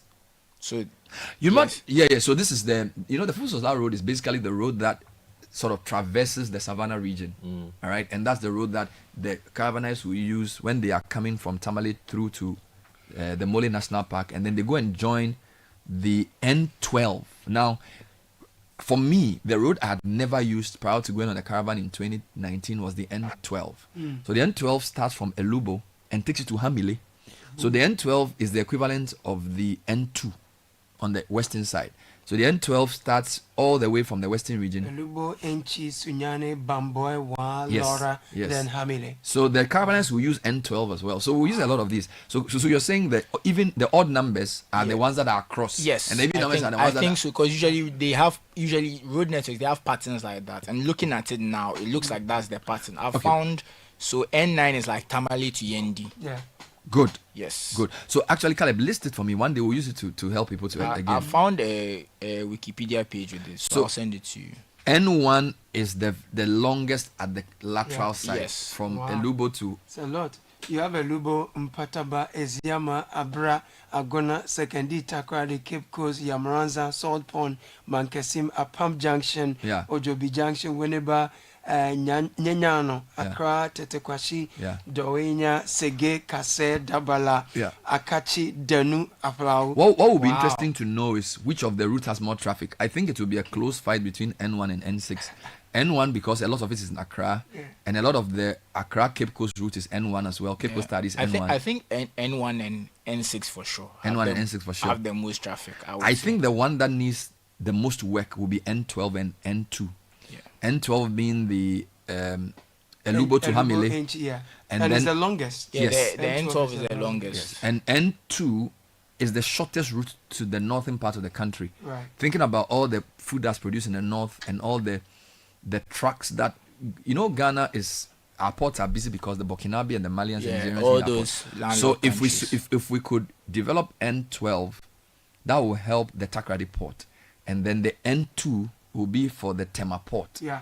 So N2 starts from Tema, goes through Esikuma, Pong, Adome, Hava, Etwe, Fuma, Golokwati, Hohoe, Jasikan, Kejebi, Nkwanta, Nyakbali, Bimbela, Pusiga, Yendi, Sakpegu, Gushewu. Yeah. This is the issue. Because Kumasi is the second city, a lot of the port traffic tends to go there, which is why they do the motorway. But this is my thinking. We can separate the port traffic into two. Goods that are going to Ashanti region can use motorway and N6. But anything going to Burkina Faso and beyond can use the N2. Do you understand? So that it will reduce the traffic on the Accra-Kumasi route. Yeah. And then it sort of evens out, because a lot of the Kumasi traffic, in fact, yesterday President Mahmoud was talking about Kumasi traffic and how he needs to now do the Kumasi Western Link Road, because Kumasi roads are bad because a lot of the trucks that are going to Burkina Faso use Kumasi. But I think, and they are not even going to Kumasi, they're just going through Kumasi. But I think part of it is also maybe they are feeling like it's better, like in terms of if you have to stop somewhere, you'd rather stop in Kumasi than somewhere. but that might be part of it. If I get you, but see, if you want to develop a country, you also need to spread. That's true. You get it? So if all the cars are going through Kumasi, what about who? Or what about Kwando or whatever? So you need to sort of split it so that you can also develop other nodes. Western Corridor, it goes through Wenchi. If you had a major stop point at Bole, that's another economic enclave. Do you understand me? So if you're going to some part of Burkina Faso, you may use the N12 and another part use the N2.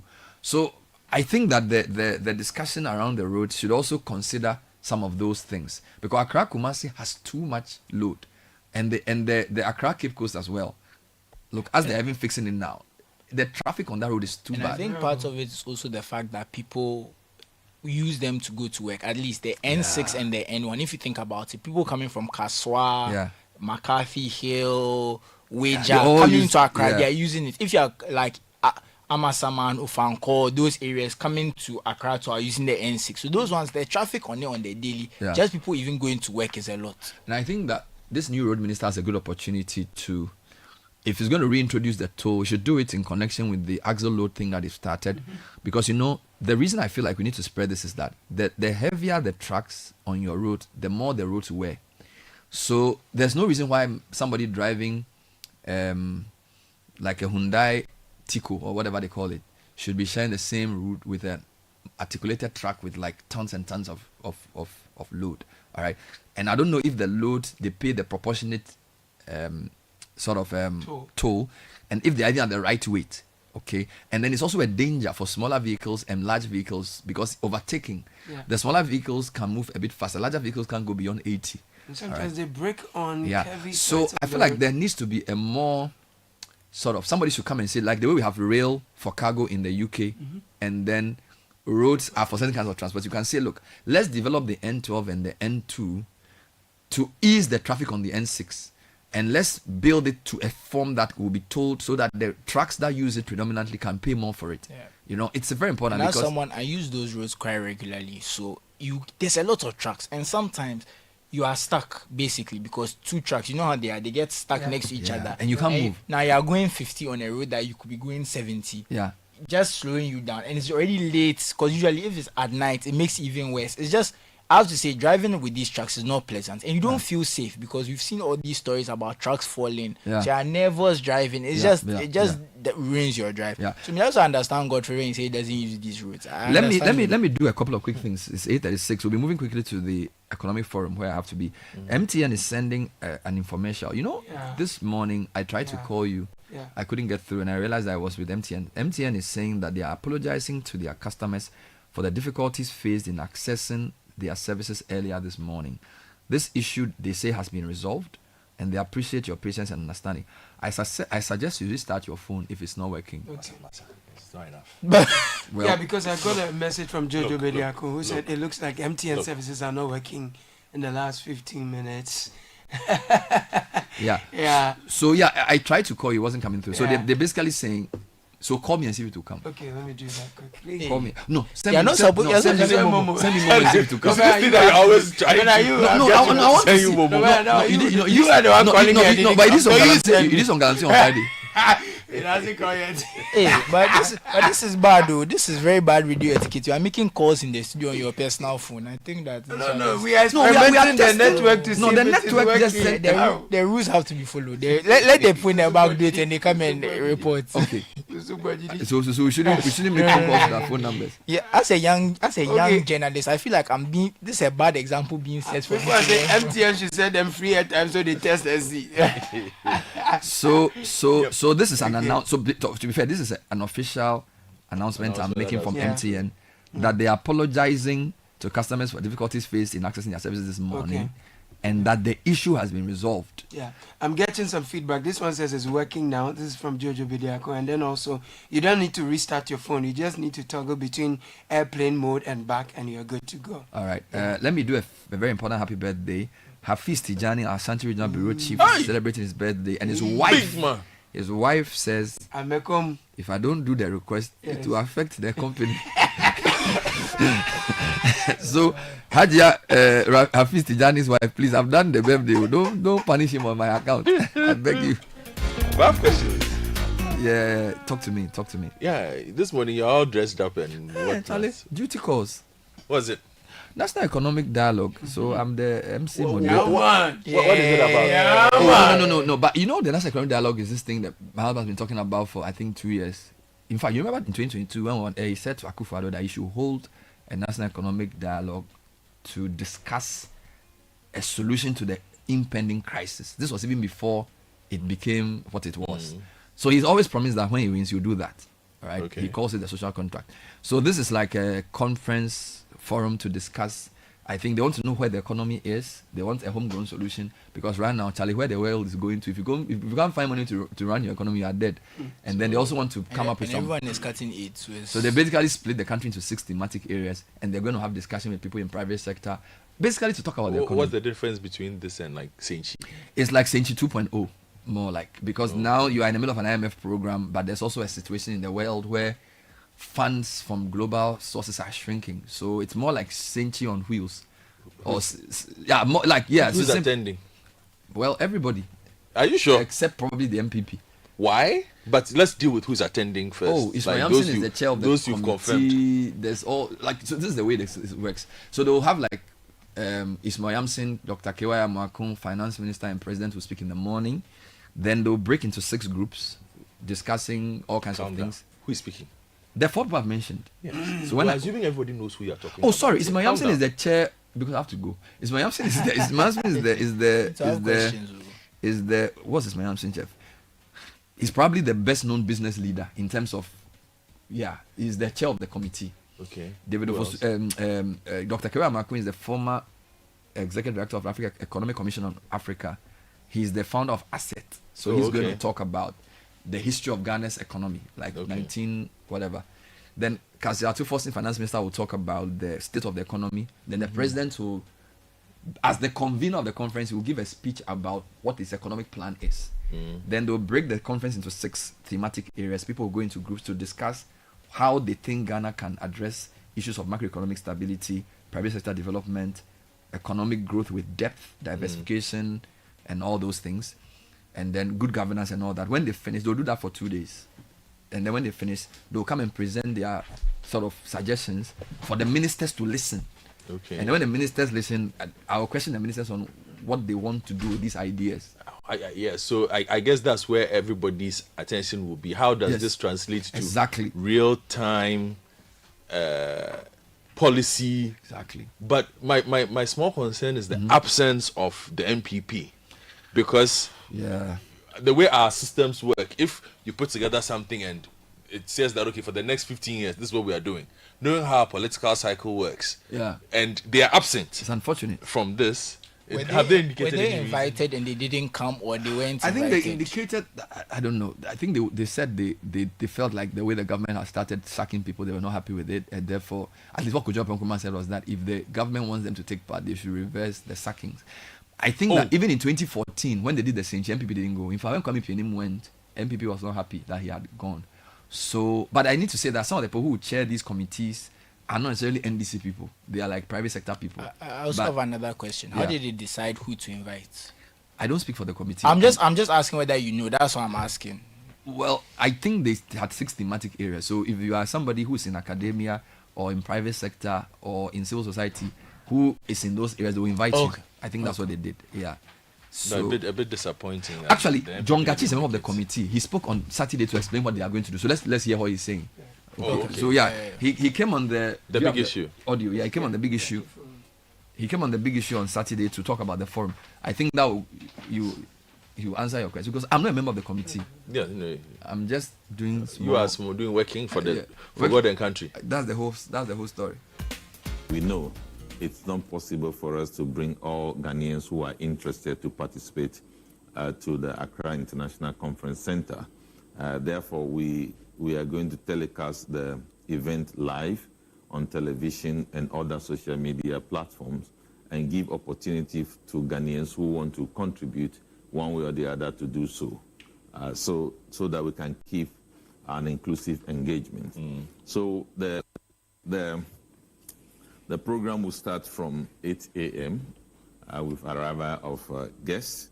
Then at 9 a.m., the chairman of the planning committee, Dr. Ishmael Jansen, will give a welcome address, followed by Dr. K.Y. Amwaku, founder and president of African Center for Economic Transformation, will give some setting the scene, a short overview as to what has happened in the last decade and where we should be going as a country.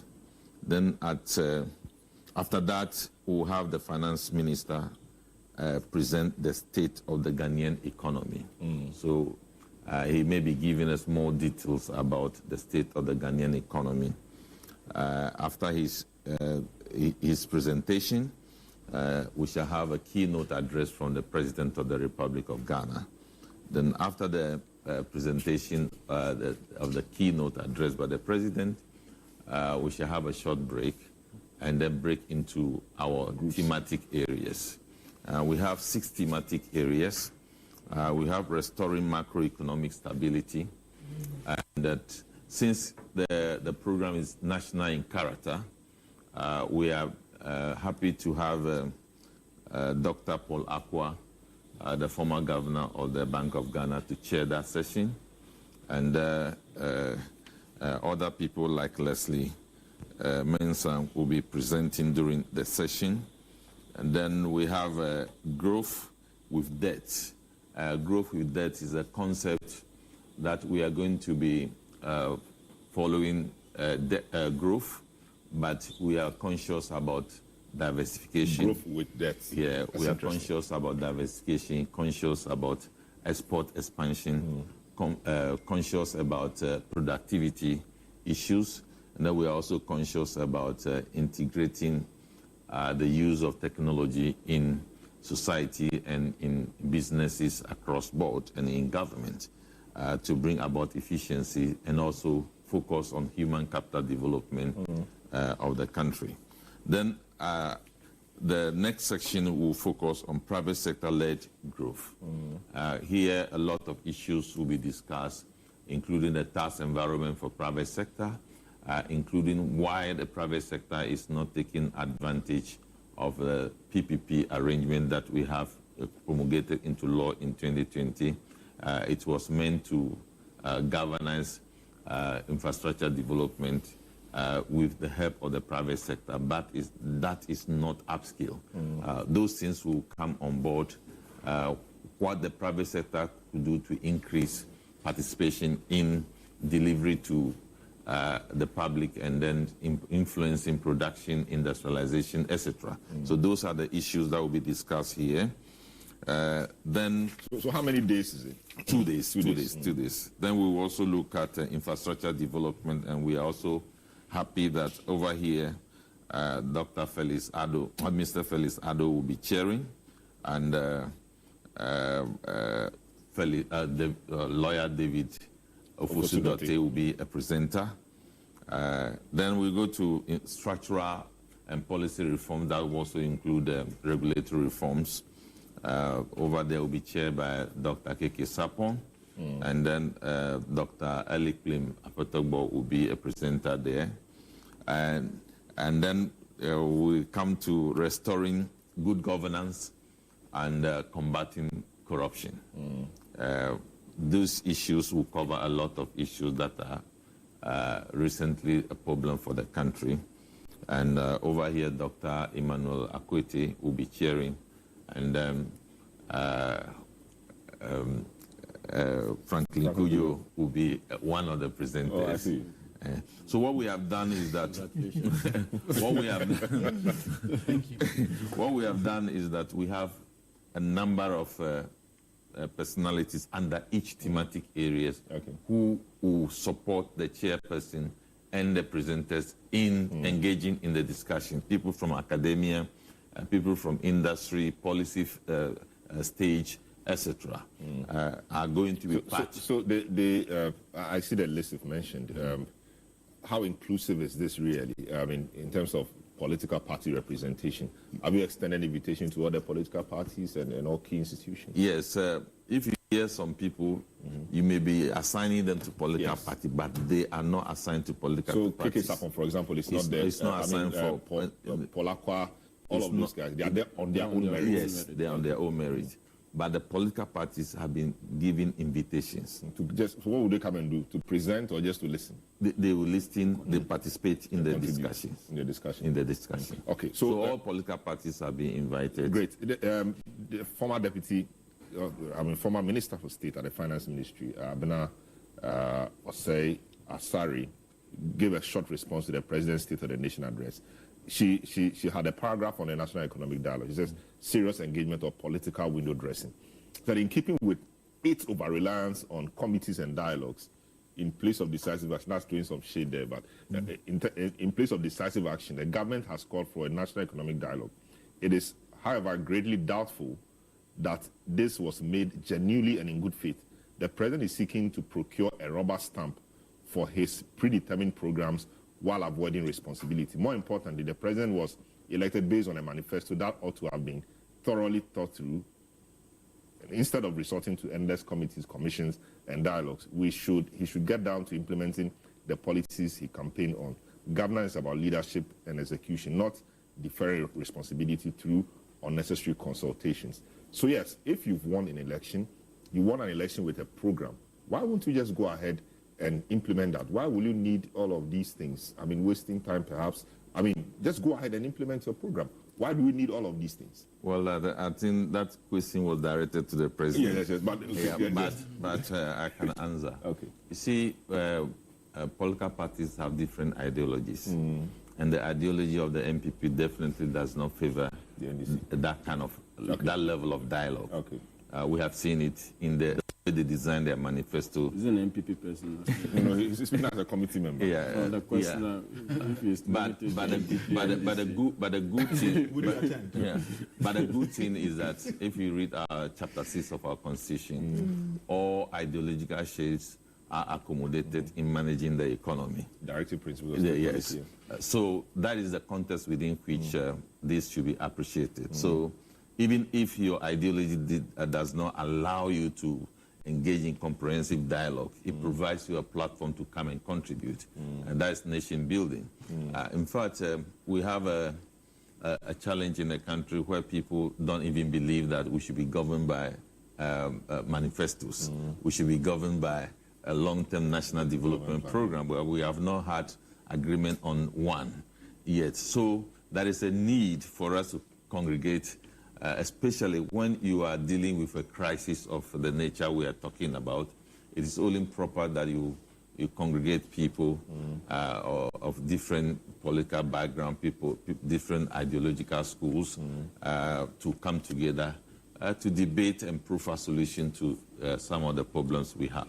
So it is not about taking away the fact that you have won an election on the back of a 24-hour economy. You are not going to throw away the 24-hour economy. You are not going to throw away the fact that you want to refine the way we grant exemptions in the country. You are not going to take away the fact that you want to strengthen the debt management office in debt management. No, those things will be there. But we know that we have a debilitating situation regarding our fiscal and the macroeconomic environment. What do we do to restore and sustain it? That is the essence. I see. Let me speak to Franklin. Franklin, once again, welcome to the program. I noted that you are speaking at one of the events. But how sure are we that this will not be a rubber stamp kind of dialogue? I mean, government wants to do something. Government wants to put it in the mouth of a group of people to say that, okay, once the group has said this is what we will do. I think I need to provide that answer. Okay. Because the instrument that put us in place gave us that assurance that the president is willing to be guided by the recommendations of the work of the committee and for that matter the dialogue. So that commitment has been made, and the commitment has also been made at the presentation and the SONA. And then what we have done is that during day one, there is a session we call the high-level dialogue, where some ministers in charge of communication, agri, so we call it the productive sector of the economy. Those ministers will be given platform to give us their takeaway that is going to influence their sectors, and then they have opportunity to ask questions to the presenters and then the chairpersons and the people who participate in the various sections for clarity. And if they also have something to add, they will add it. They will take questions from the public and the rest, so that it is very clear what have been agreed on to influence their decision. I see. So there is high commitment to, in fact, there is some people who are even suggesting should we publish the report so that when it's implemented, the government has a duty to account to the people of Ghana that this and that was agreed upon at the dialogue, and we have implemented it. This is the result. So these are the commitment levels that have been assigned.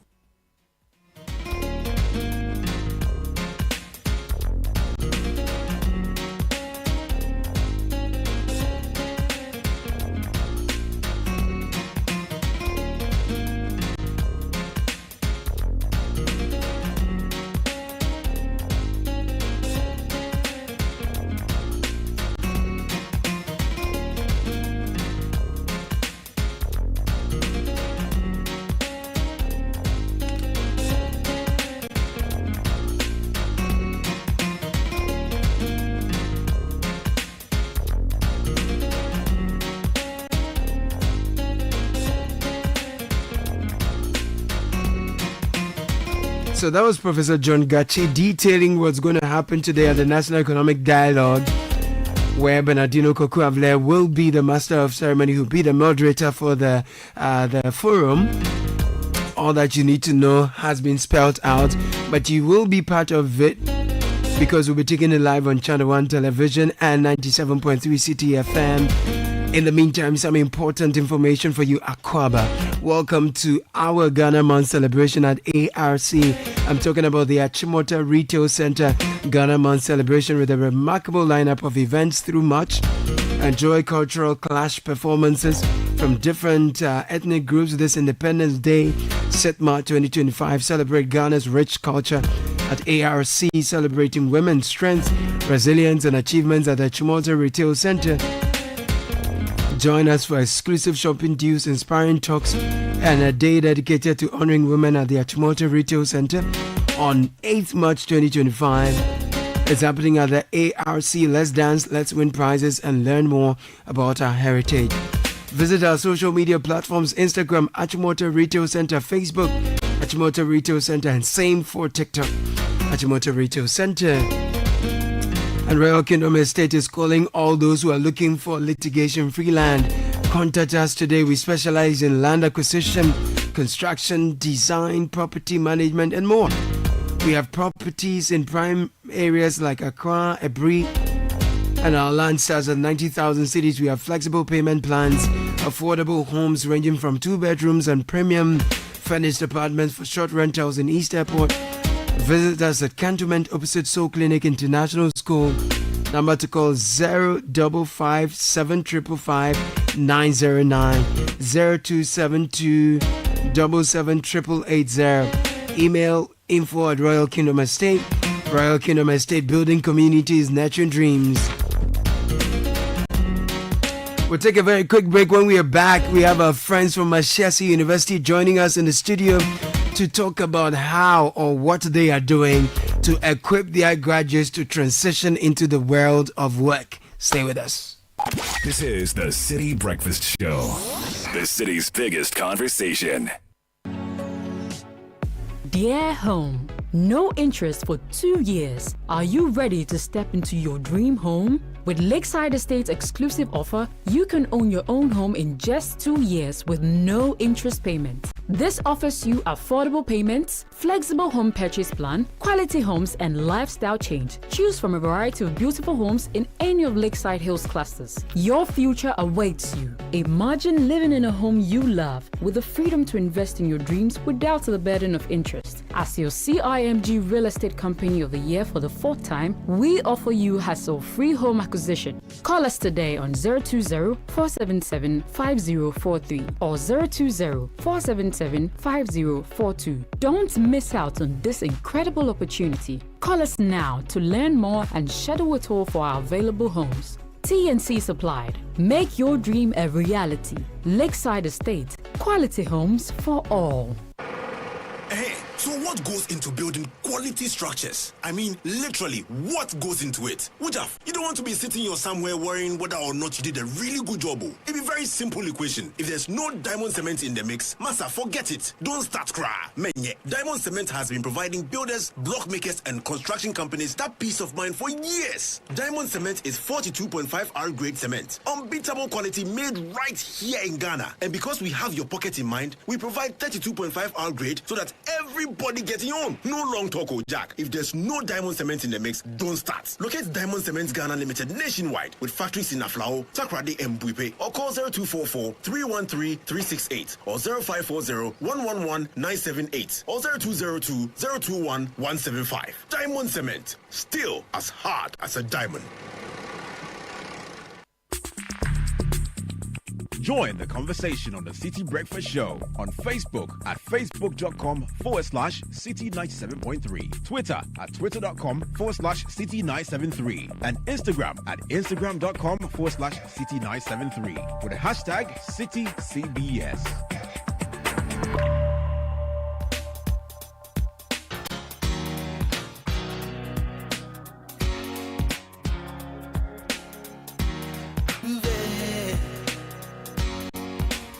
It's 9 on the dot. Very good friend Abigail Wilbeck, Director of Career Services at Ashesi University, joins us in the studio to talk about career services at Ashesi.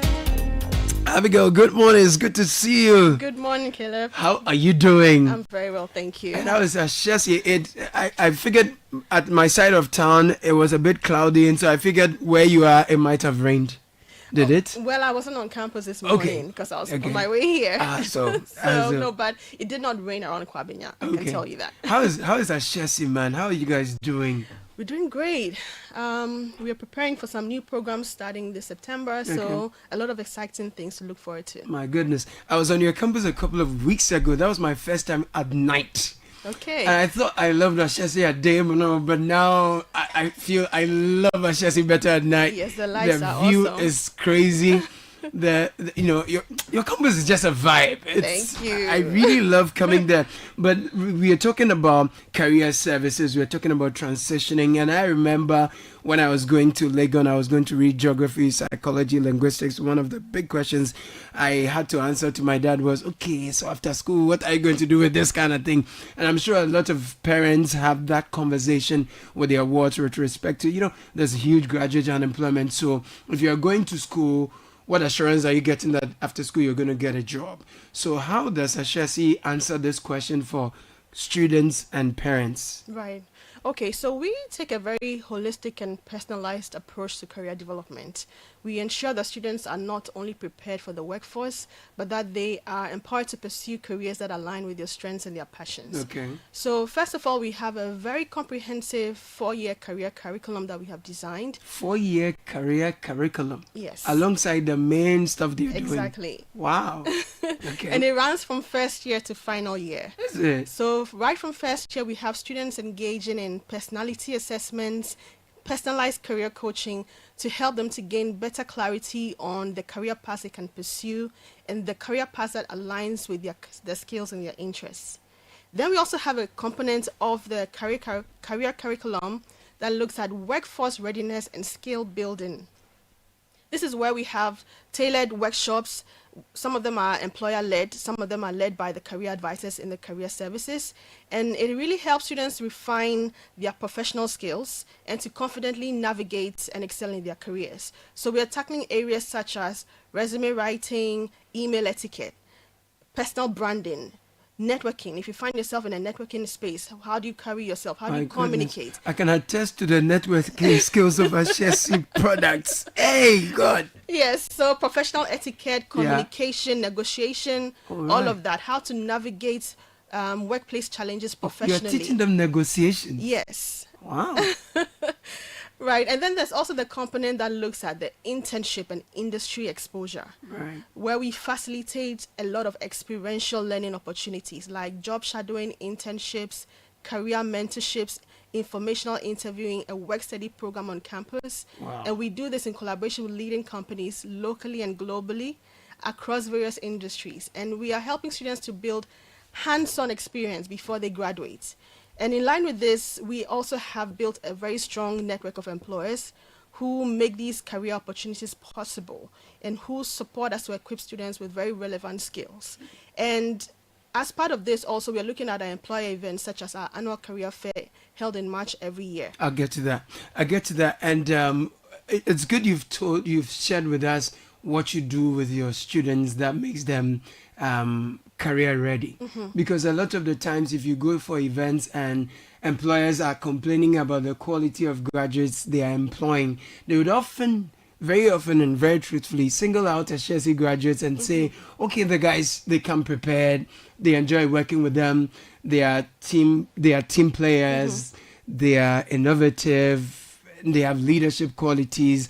And I know, as I'm saying this, some of the investors will be annoying small. But that's what I usually get, and truthfully, you experience that also when you meet them. So, question is, how do you connect the gap between the company's industry, the market? How do you bring all those people? How do you give your students real world experiences while they are on campus so that they're almost halfway into the world of work even before they get out of your campus? Right.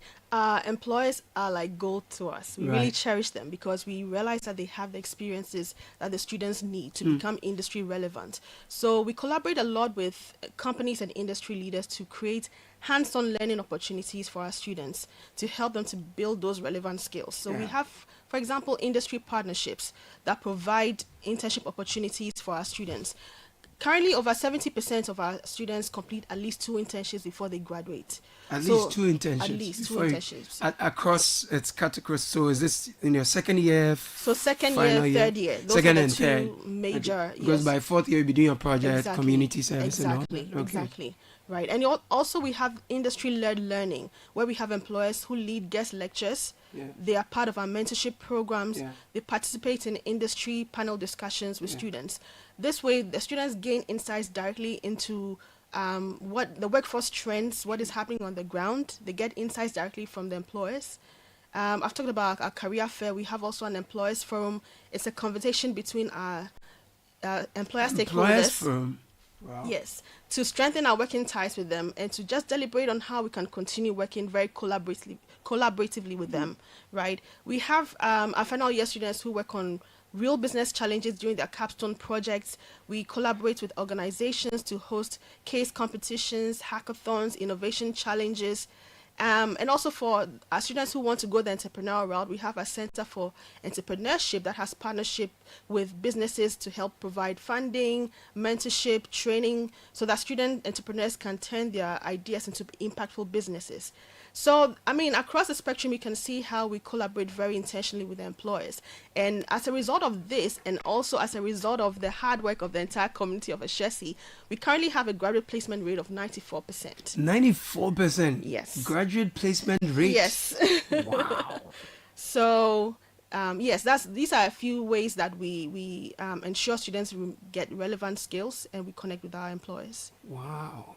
Because then you talk about people, industry players coming to your end, and I usually visit your social media platforms and I see the kind of heavyweights you bring to your campus to discuss some of the issues. I'm sure for some of them, people might never meet them in their entire lifetime, but on your campus, you make it possible that your students are able to interact. Who are some of the people you've brought to your campus in recent times, off the top of your head, that you can tell us, and how did the students find their sessions?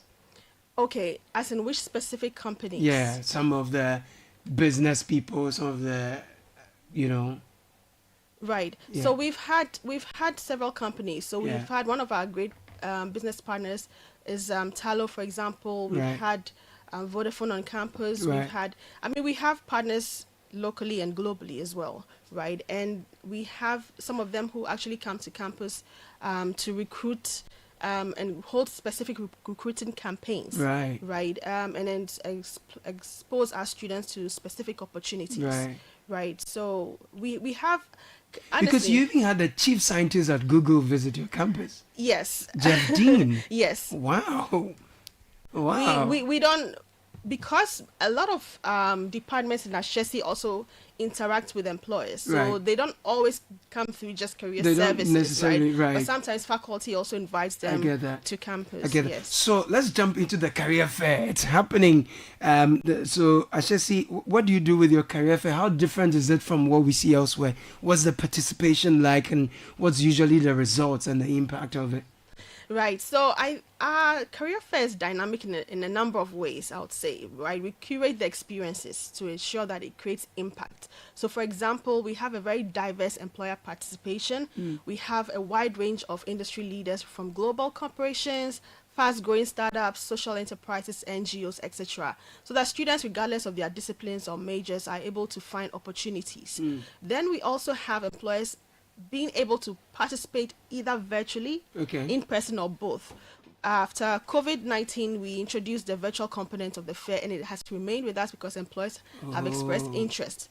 Because what it does, it allows employers who are not locally Mobile, who are not here. to Right. participate as well.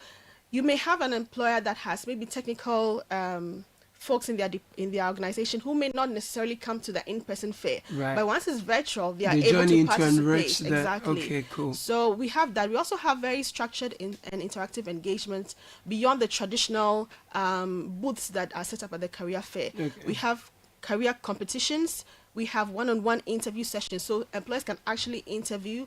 We have employer presentations, employer and student networking sessions, which allows students to engage more deeply with our recruiters and industry partners. And with all of that, we also have pre-career fair preparation and coaching. So we have resume reviews, career coaching, mock interviews ahead of the fair, ensuring that they are well prepared to make strong impressions at the fair to maximize their opportunities. We typically host between 60 to 70 employers on campus during our career fairs. Yes. Wow, that must be a festival. It is. Wow. Yes, yes, and we have our next one coming up in March. This week, Wednesday, and the next week, Friday. Charlie. Yes. Charlie. Scholarship, leadership, And citizenship. yes. Oh, I love it. I really love it. So for companies that are considering participating, is there an avenue where we can partner with Ashesi for your career fair? Yes, absolutely. But before I answer that, I just want to say that we highly encourage employers to try and build long-term partnership with Ashesi beyond just maybe attending a career fair. So the mentorship programs, the job shadowing, guest lectures, etc., because it allows you to get access to early access to top talent, right, and also to shape the future workforce. So for our career fair, we are almost at capacity, but because it's just it's this week and next week. But we have. So this one that you're telling us now, almost at capacity. So what should we do? But we still have some room. So if you are interested in participating this year, please connect with us. If you are not able to participate this year, we'll keep you on our records and engage you early towards next year's career fair. But we want to also call out engineering companies. We really want engineering companies. We want companies who are able to work with individuals with disabilities. We want companies who are open to working with French-speaking students and alumni from across Africa. So if you are in these categories, please do reach out to us. If you want to participate in career fair, also reach out to us. You can connect with us via the Ashesi University website, www.ashesi.edu.gh, or you can send us an email, career services, and it's career.center. Center is CENTRE at ashesi.edu.gh. Right. And we'll be very happy to respond to your inquiry. Now, speaking of which, I found your campus very inclusive. Almost everywhere I went, there was a part where if you were in a wheelchair, you could move around on your own. And I have some friends. The only friend I know from South Sudan is on your campus. Oh, wow. Put Chop. That's his name. Oh, really? We have Chop. a number of them in Ashesi University. You have. Yes. So your student population is quite diverse. It is. And in terms of gender parity, you're almost hitting 50%. 50-50, almost, yes. Wow. And I did see a good number of persons with disability on your campus as well. Yes, it's part of our next decade agenda, where we are trying to have about 4% of our student population being persons with disability. So we actually have created an accessibility center that has staff that are there specifically to support students with disabilities. Right. I look, Ashesi, thank you for passing through. Any final word for listeners and companies, students, parents, prospective, anyone who is hearing about the Ashesi story? Any final thing you want them to know before you take leave of us? Okay, go ahead. Before you get there. Okay. Tell it by your roads why. Tell it by why. Such a beautiful campus, and it takes you drive on an atrocious road to get there. Sorry, but we are doing our best to petition the government to fix it. But yes, I mean, we are hoping that once you get to the campus, it will relieve you. It will be a good respite. No, the journey is atrocious. Once you get to the campus, you feel like, okay, it was worth it. But let me give you the chance to speak to the government to do something about your life. Because I have tried to, highlight this for so long. I don't know, but how bad is it? Tell them. It's terrible. It's terrible. The road is terrible. And so if there's anyone listening to us out there and can help do something about it, we'll be really, really grateful. So you've been around for 2 decades. You've paid your dues. I know. The least we can do is to do your roads for you. You see, I'm also doing my own for you. I can see that. Thank you. Yeah, man. Abigail Welbeck, thank you. Your final words before you take leave of us. Ashesi is such a wonderful place. And I would encourage parents, if you're looking for a university to send your wards to, please look at Ashesi University. These are all amazing opportunities we present to students, we make available to them. And like I said, we have a 94% graduation placement rate. And so please rest assured that once your ward is with us, that they are going to come out gold, right? That's a good one. Abigail Welbeck, Director of Career Services at Ashesi University. And listen, just take a trip, go there with your children and see things for yourself. It's better than we are saying it. So you just have to see things for yourself. Abigail Welbeck, thank you for passing through. Thank you very much. Good one, talking to our friends from Ashesi University as always.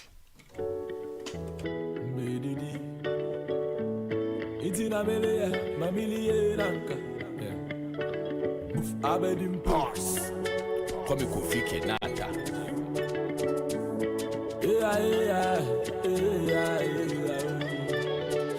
The hustle and a pa, on your ability to I had a yanda, and Billy, maybe Mini. Fisensa, 1 year you man did it. Intina Melia, Mamili, and Nanso me ko baby you know I don't need me better than them. Amanya me uninya da ki ya go to some asisi ko shemu. What can they mean? You need a man care or the way you need on the phone. So the phone package with your phone, I want to guide you. See what she will do. What can they mean? You need a man care or the way you need on the phone.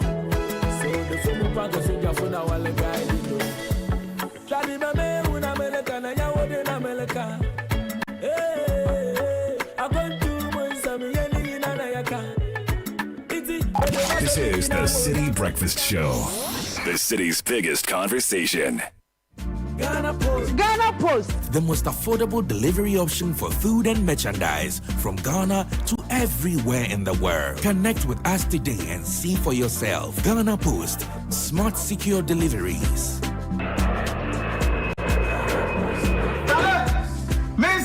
Package, no. In less than 5 days, Ghana Post, they make life they be. Ghana Post will deliver to you wherever you are in the world. Protect yourself from germs and bacteria with confidence. Cleanse hand soap effectively kills 99.9% of germs with every use. Perfect for all your hand washing moments throughout the day. Available in a variety of variants and delightful flavors. Choose Cleanse for yourself, your family, and friends. Make Cleanse your daily essential. The GC brand. It's all about you. This advert is FDA approved. Join the conversation on the City Breakfast Show on Facebook at facebook.com/City97.3, Twitter at twitter.com/City973, and Instagram at instagram.com/City973 with the hashtag CityCBS.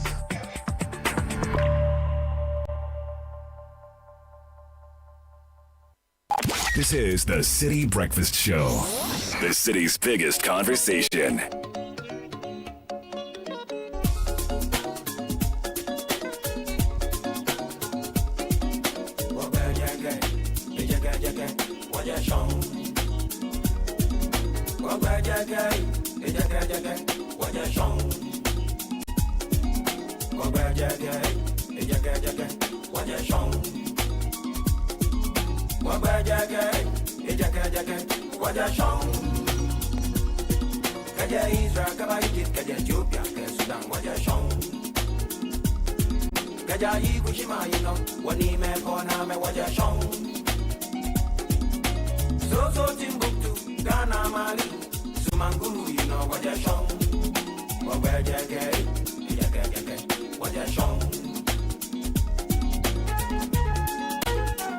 As 19 after 9, and we are jumping straight into our Heritage Honors series.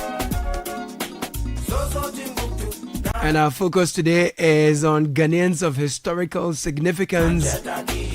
On today's episode, Bernard Avle host Kweku Darko Ankras. He takes us through the history of Francis Awuno Williams from 1885 to 1972, and then we look at Ben Kpoku Tamaklo 1888 to 1977. These are historical figures who are not necessarily known out there, so we are putting the spotlight on them on the Heritage Honors series, which is sponsored by the National Lottery Authority and Inshida Laundry and Cleaning Services. We're getting into it shortly. Enjoy it.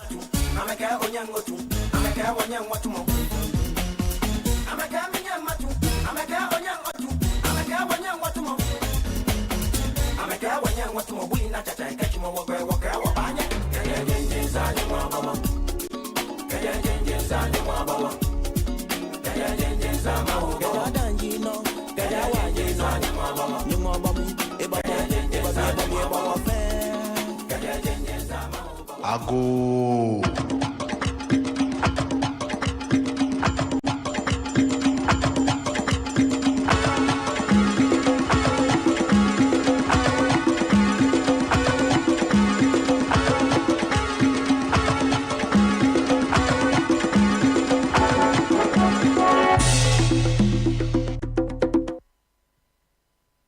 Welcome to Heritage Month 2025 on Citi 97.3 FM and Channel 1 Television.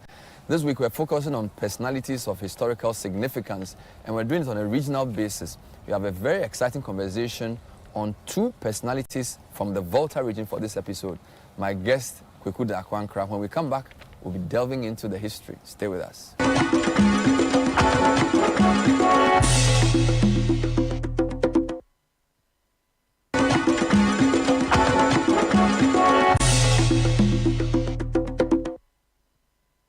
Welcome back. So it's often said that those who don't learn history are often bound to repeat it. So we have dedicated the month of March every year to studying our heritage, and history is a very important part of that. My guest is the man who has many parts. He studies as a hobby. He's a journalist. He is also a student of the law, particularly a historian. Kweku Dakwankra will be helping us delve into some key issues on these matters. Kweku, thanks for joining us. Thank you. We are doing it on a regional basis. Yeah. And so today we're talking Volta region. There are quite a number of important people from that region. But I want us to narrow down on two. Francis Awuno Williams, first for this episode. Who is Francis Awuno Williams, and why is it important for us to get into his history? Yeah, so Francis Awuno Williams is one of the early lawyers of the Gold Coast. And he was also involved in the politics of the time, starting with second D as a member of the town council, joining the Aborigines Right Protection Society, also being part of the National Congress for British West Africa. He was involved in all the Gold Coast Youth Conferences, which was at the Ruja Club in Accra. Then later became a founding member of the UGCC. And lastly, before he passed on, he stood as a parliamentary candidate for Progress Party in 1969 election at Anglon, and he lost the seat to Komla Abodema. Komla Abodema. So these are big names. Yeah. So the name Awuno Williams is a name we've heard in different regions. Why are you placing him in the Volta region? Because we actually told, you said this before, that he actually originated from Sierra Leone. So can you give us that history? Yeah, so starting with him, his father is George Burgess Williams. George Burgess Williams worked with a European company in Anglo Enclave. And around that time, he made a lot of money and went back to Sierra Leone. And then because he traded in the Volta Enclave, he was often referred to as Awuno Williams. So Awuno Williams was then corrupted to Awuna, because the early writers, they don't write it Awuna, they write it Awuna, which is A-W-U-N-A. So they anglicize it. So you look at the area of writings, this A-W-O-O-N-E-R, and later they settled on A-W-O-O-N-O-R. So he became Awuna Williams. So his nephews all bear the name Awuno in addition to their names. So we have Awuno Williams and Awuno Renes, because his nephew was the first president of the Gold Coast Bar Association, Peter Francis Williams, Renal Awuno. So that is how the name came about. So who was he in terms of was he a lawyer? Was he a doctor? Who is Francis Awuno Williams? So Francis Awuno Williams, as I said, was a lawyer and a nationalist, and was a politician and a statesman. In the early beginning, he was born in 5th February 1889 at Tebi, in the then British sphere of the Gold Coast. And the father was George Burgess Williams from Sierra Leone, and the mother was Jane Georgina Nubalu of Tebi. And the mother's uncle was Chief Tamaklo of Wuti. So as a result, you could see that on one part of him is a Sierra Leonean Creole, and the other part of him is also a Gold Coaster and of Ewe extraction. Also of royal extraction. And of royal extraction. Because Anglonga, Wuti, and Tegbi are two important towns in the Anglon area. Yeah. So let's talk about his education. What did he study? How did he become a lawyer? So in his young age, he was brought to Accra to study at the government boys' school. After some time, he was moved to Sierra Leone, where he schooled at the Church Missionary Society Grammar School in Sierra Leone.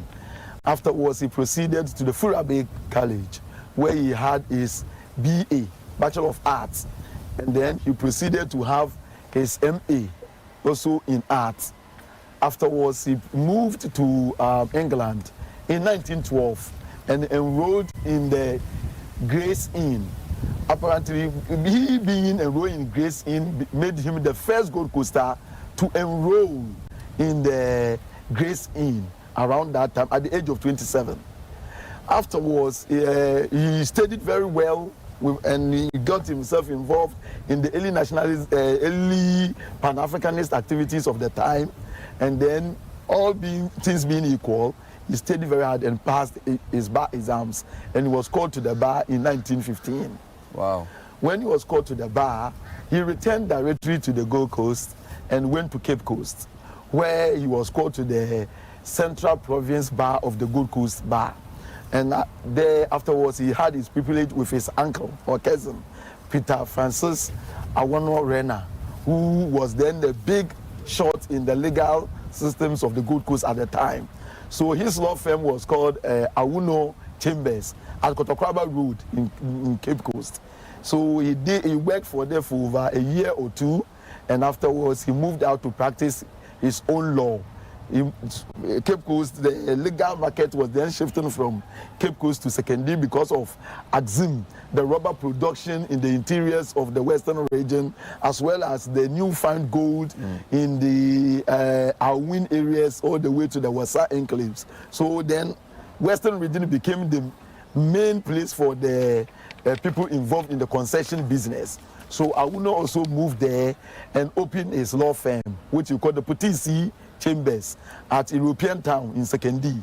And he started practicing, and he was known for his capability in cross-examining his witnesses and exposing their weaknesses and winning his cases. As a result, Charles Francis Hutchinson described him as someone who has ability in eliciting all the information from his witnesses. And so therefore, he called him as a man with a legal mind, pregnant with all the artifices of the law, of which he used to deploy to envelope his opponent in a fast move, so that before you realize, the man has passed you by with all the knowledge of the law. So he was somebody that he was, all the clients were always clamoring for to win their cases for him. Justice Inokeduse also described him as a man who was a firm believer in pristine legal dressing, that if he's appearing in court, all the decorums of the court, he observed it. And don't be fooled by the way he dressed. He will still outsmart you by the way he's arguing his cases and win his opponent. Because of that, he was someone who did not believe in lawyers dressing shabbily to appear. He will give you a serious talk down when he sees you as a young barrister who is not well dressed entering the court. He has a way of talking to them and making his own name. And indeed, if you look at the record, he had a very long practice to 57 years at the bar. Wow. And so I describe him as the Jared of Ghana law, because he comes second after the Methuselah himself, who is Daniel Maisabedu, who practiced for 63 years. Wow. And he practiced for 57 years. Let's just fill a few gaps or some comments on his education. So Kimbu Government Boys School, is it the same as the Government Boys School? Yes, it was later and it came out of it later. But so this is the same Government Boys School that Akufo-Addo attended? No, this is an old one, the old colonial one that was built for the boys. Fura Bay University, is that the first university in West Africa? That is the first university in West Africa. So we can say that Francis Awuno Williams had a privileged upbringing. He had it because, look, his father was an elite. The mother too was an elite. Traditional African, if you come from the royal house, you are an elite. So the mother's uncle is Toby Tamakulu at the time. So on both sides, he is a person of high birth.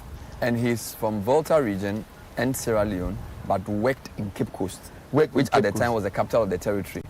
Before proceeding. Which suggests that he probably spoke Ewe and also spoke Fanti. It's not that he probably spoke. He throughout his life, he spoke more Fanti than he spoke Ewe. Because he stayed all his life. There is no time that he stayed in the Volta region, except on the time he came to contest election, which when we get there, so you've spoken about his legal prowess. At what point did he become a nationalist? When did he start getting interested in national politics? Okay, so in the beginning when he started his work at Cape Coast, at that time all the educated elites of the time, one of the institutions you easily enter is the Aboriginal Rights Protection Society. So he joined with his friend C.J. Bannerman, Charles James Bannerman of Accra. He and Charles James Bannerman attended the government boys' school, so they know themselves already. And C.J. Bannerman around that time has also opened his law firm at Cape Coast called St. Edmunds, where he was practicing before he will later also come to Accra. So the two of them met and they became members of the Aboriginal Rights Protection Society.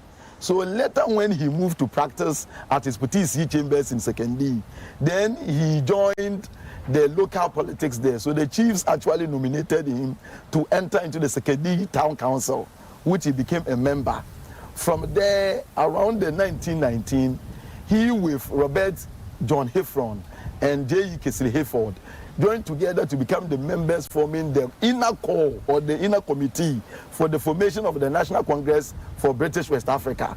So it was there they became the members, and there were other members in Cape Coast, other members in Accra, some also in the Gambia, some also in the Sierra Leone.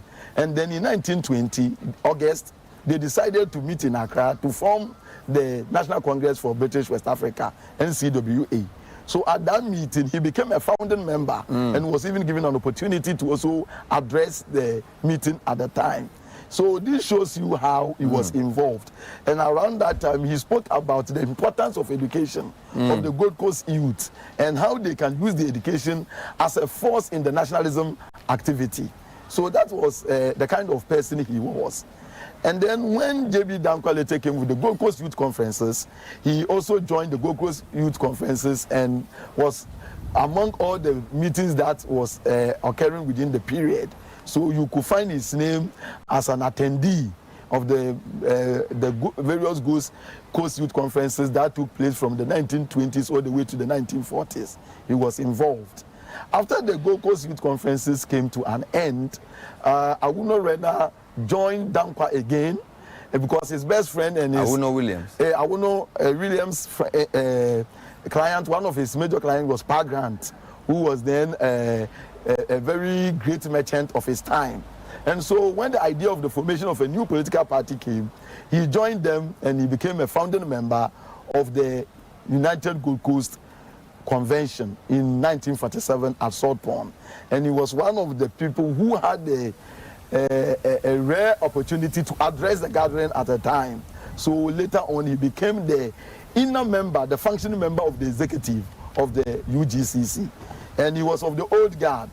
Later when Nkrumah was brought in and there was a disagreement, he was one of the first people who advocated for his straight dismissal, that he was not conforming to the ideals of the time. And this should be so because he was that kind of conservative elite with the federalist idea, and Nkrumah was also of the other side, centralist idea. So the two of them, you can see, do not share the same political ideology. So that kind of friction was bound to actually occur.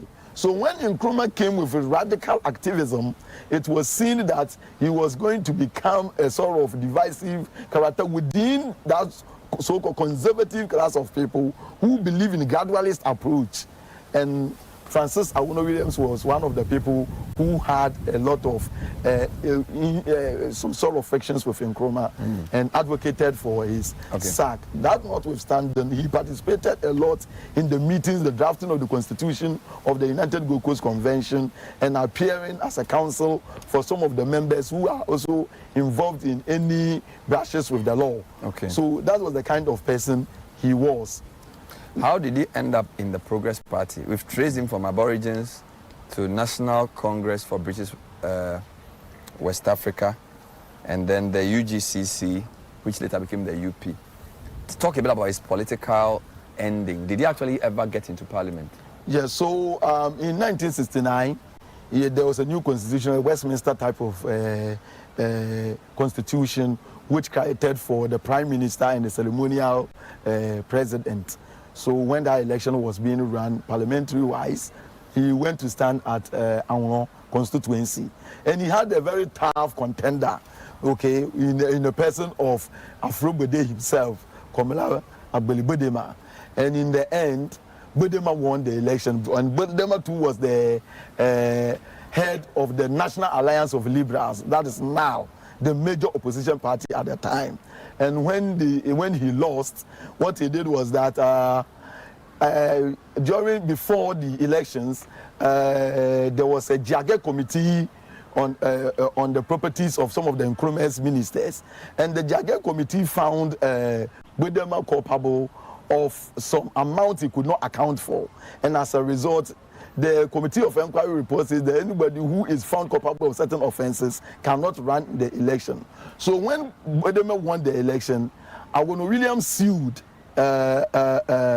Bodema over his eligibility to sit in the parliament as a leader of the opposition. Wow. And he won the case, the famous case of Bodema versus Awono Williams. That is the case. And then the court ruled that indeed it was in contravention of the Jage committee report, and as a result, he cannot be allowed to sit in the parliament. And that is why Bodema could not sit in the 1969 parliament. Wow. And so if Bodema did not go to parliament, then it is Francis Awono Williams who made it so. This is the Heritage Month. We're talking to Kuda Kwankra. We're looking at personalities of historical significance. We're dealing with the Volta region. We just finished talking about Francis Awono Williams. When we come back, we'll talk about Ben Kpoku Tamaklo, another interesting record of his. Stay with us.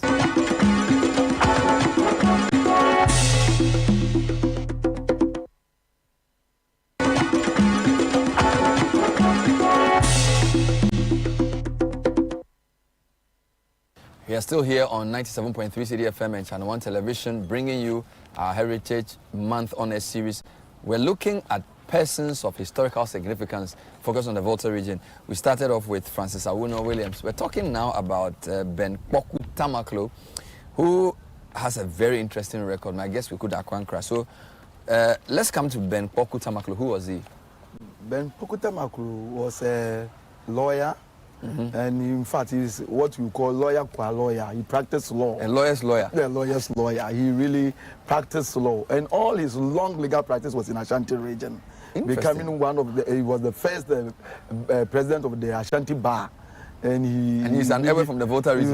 Yes, that is where he had this long legal practice, and even when during the Constitutional Commission by Leonard Boyd, the opposition actually elected him as the chairman of the Ashanti branch of the constitutional reform around that time in 1956. So that's the guy. Later on, he became a magistrate. All right. So let's talk about who he was in terms of where he was born, his upbringing and education. Ben Kpoku Tamaklo. So he was born on 4th October 1888 at Kita. His father is Toby Nyaho Tamaklo, who is also Francis Awono Williams' uncle. So he is the first son of Toby Nyaho Tamaklo, and then his wife is Abui Kudiabo Abeji. So his mother, the mother is Abui Kudiabo Abeji, also from Keta.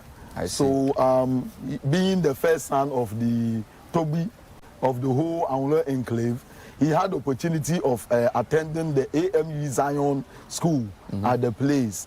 And this was around that time that there was a Fanti called Dr. Drysdale Taylor from Anomabu, who was the missionary there.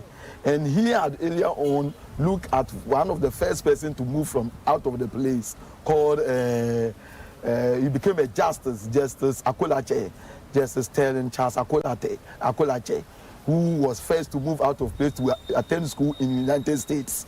Later on, he was also to see the first woman, who is Charity Zomelu, also moving out of that place. And so around that time, Ben Kpoku Tamaklo performed very well as a student, and he was sent to Cape Coast, where he attended the collegiate school at Cape Coast, and he trained as a historian. So afterwards, he taught at Infante Pim School for many years. In 1919, when the war came, he moved out to England. This is the First World War? Yeah, the First World War, where he went to school in Cambridge. And at Cambridge, he studied very well, and then he entered into Inner Temple to study law around 1919. Wow. And he performed very well, and then it was at the age of 1919, because of the teaching he did, he completed his legal studies a bit old at the age of 31. And later on, he continued to study to have his BA and then the MA too. And then was called to the bar in 1919 at the age of, as I said, 31. So he proceeded, and he was called to the Gold Coast bar in 1926. Gold Coast bar in 1926. When he was called to the bar, he also went to Cape Coast, did a little bit of studying at the Peter Awuno Renes law firm, which is the same place that Francis Awuno Williams also went, did his because it is he is their relative. Yes. So he went and studied, and he came to Accra, where he practiced. In 1930, Ashanti was open. You know, throughout all the 1870 that legal systems were operating in the Southern Group, Ashantis was no go area for the lawyers to go and represent. So in the 1930, 31, 32, the Ashanti was opened, and Ben Pokutamaklo, Asafaje, and others were the first people to make their move to Ashanti. So he went to Ashanti and opened his law firm there, and he did very well and won a lot of clients, particularly in the cocoa growing areas, and he was also, in those days they call it constitutional law, which is chieftaincy. So most of his clients were the chiefs of the community, and he became very popular in Ashanti, so much that he was even elected as the president of the Bar Association of the Ashanti. He is described as the first full-blooded ever lawyer. Yes, why that characterization? Yes, he's the first full-blooded ever lawyer, because, as I said, Francis Awuno Williams' father was from Sierra Leone, and the mother was an Ewe. And throughout the colonial days, the colonialists actually described Awuno Williams as a Sierra Leonean. So during the independence, he asserted his nativity as a person from Ewe land. So you could see in terms of parentage, he had the Sierra Leonean father. And then the second Ewe lawyer, which is also half Ewe, was a man called Emmanuel D'Souza. Emmanuel D'Souza, who also became a lawyer around 1916. So D'Souza also had what we call Aguda father, which is Afro-Brazilian father, and then an Ewe mother, also from Keta areas. So as a result, those two people had what we call 50-50 parentage. But Ben Poku Tamaklu is the first person with Ewe father and Ewe mother. As a lawyer. As a lawyer. And did most of his practice in Ashanti region. Ashanti region. I'm sure he made a lot of money. In fact, he made a lot of money. And he became so famous with his practice, well respected by the community of lawyers, that he did not involve himself in politics that much. But in 1956, when the parliament was returned, there's supposed to be a choice for a new speaker. And we know E.C. Quest has become, Emmanuel Charles Quest of Osu has become the first speaker of parliament in 1952. So, and 54.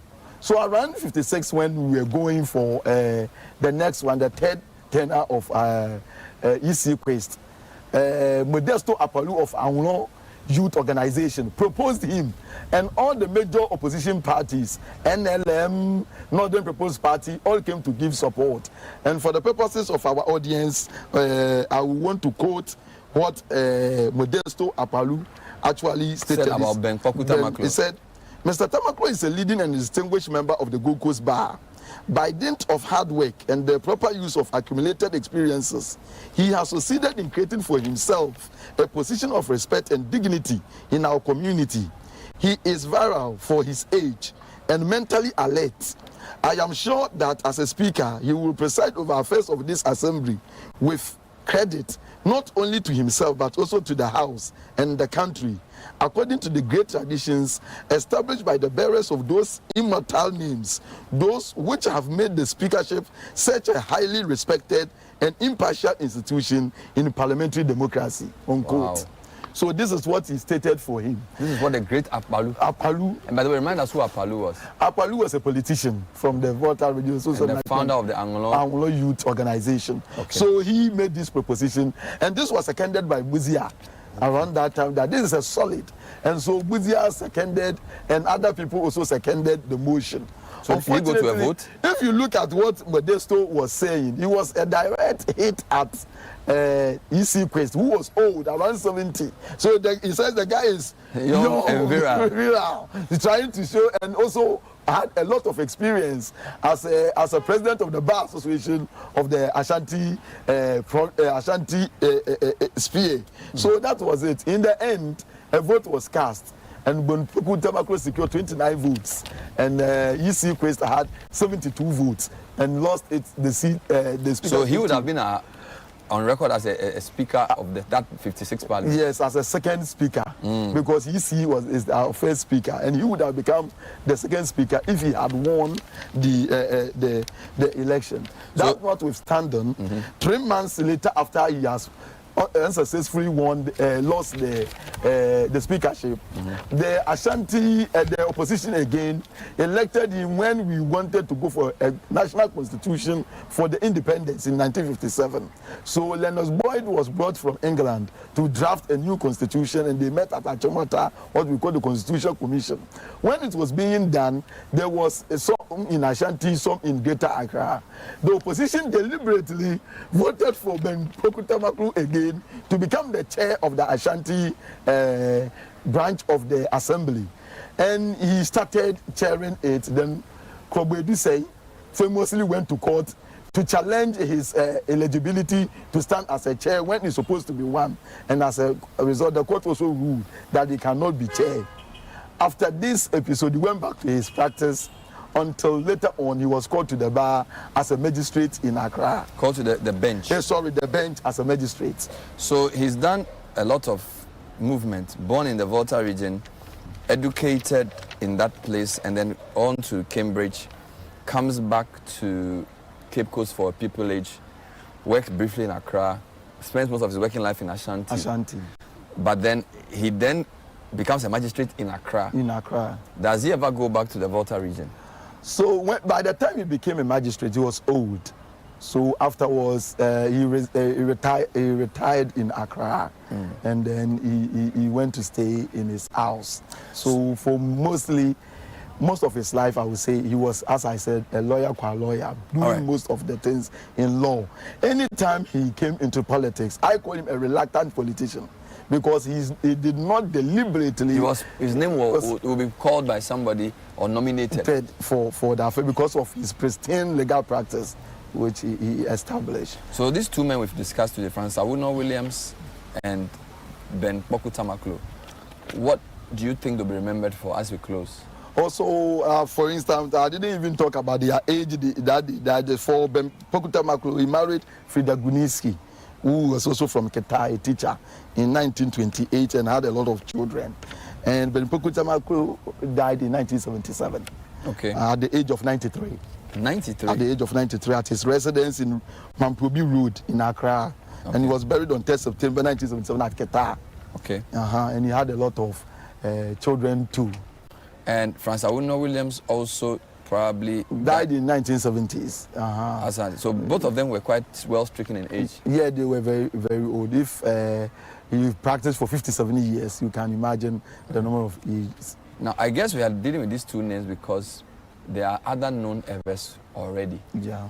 Which other names can you mention? We won't get into them, but which you think will be useful for future? So when it comes to watering, people, I want them to remember like Charles Sterling Akolache. Charles Sterling Akolache. He is the first to go to the bench and become a justice of the Supreme Court.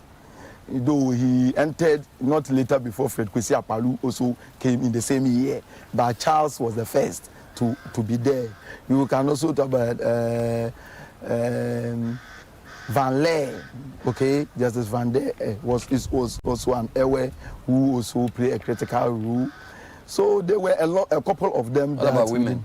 Women, I talk about Charity Zomelo, we talk about Annie Jage, also being there as a, apparently Annie Jage, many people do not know, is the third woman to practice law in Ghana.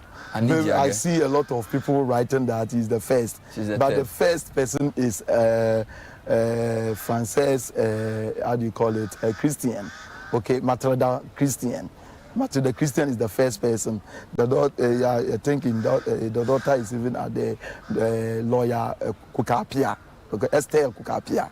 That's the mom. So then you also have what do you call it? Awuno Renes, Kwekubankula Awuno's Renes wife, who was Adeyemi from Nigeria. He's the second woman to practice law on the Gold Coast before the Jagge also came. We'll do a special show on some women in subsequent bulletins. But thank you. This has been our first conversation on persons of historical significance, and today we focus on the Volta region. Francis Awuno Williams and Ben Kpoku Tamaklo. Thank you, Kweku Dankwa, and thanks for listening and watching. We'll see you next time. Bye-bye. Ago.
A very interesting conversation on the lives of Francis Awuno Williams and Ben Kpoku Tamaklo as part of our Heritage Honor series. That was Kweku Dankwa with Bernardino Kukwavle. So tell me 3 things you learned from this conversation, and I'll share with you a book, an electronic book. 0549986996. We have just about 6 minutes to the top of the hour. Randomly share with me 3 things you've learned from this conversation. 0549986996. This is the book I'll share with you, electronic book, if you tell me what you learned. I've been reading this very fascinating book written by Professor Edubuahin. It's Infantsipim and the Making of Ghana, from 1876 to 1976, 100-year period. Let me know what you learned. 0549986996. Let me say good morning to Reginald Citi Prime. Thank you for this and other materials. I'm loving it so much. In the meantime, please help me wish my wife Edna Asiedu of Dakuman a very happy birthday. Kindly let her know I love her, and God bless her with the best things of life. And this is coming from your husband, Reverend Robert Asiedu, and all the children. To Mrs. Edna Asiedu of Dakuman, Reverend Robert Asiedu. Also a check with the whole show. Happy birthday to Esther Oforiwa Oseibuating. As we celebrate your birthday, know that my love for you knows no bounds. You're my everything, and I am forever grateful for your love in my life. This is from your husband, Lawrence Oseibuating, Esquire.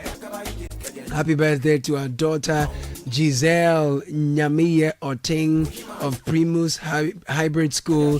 You turn 6 today. Watching you grow into a smart, kind, and beautiful girl fills our hearts with so much joy and pride. God bless you from your sisters, your mother, your father. Some of your things send through. 5 minutes to the top of the hour. What did you learn from that conversation with Kweku Dankwa? as we spoke about some Ghanaians of historical significance who are not necessarily so widely known. Ben Kwakutamaklo and Francis Awuno Williams. 0549 986 996. 4 minutes to the top of the hour.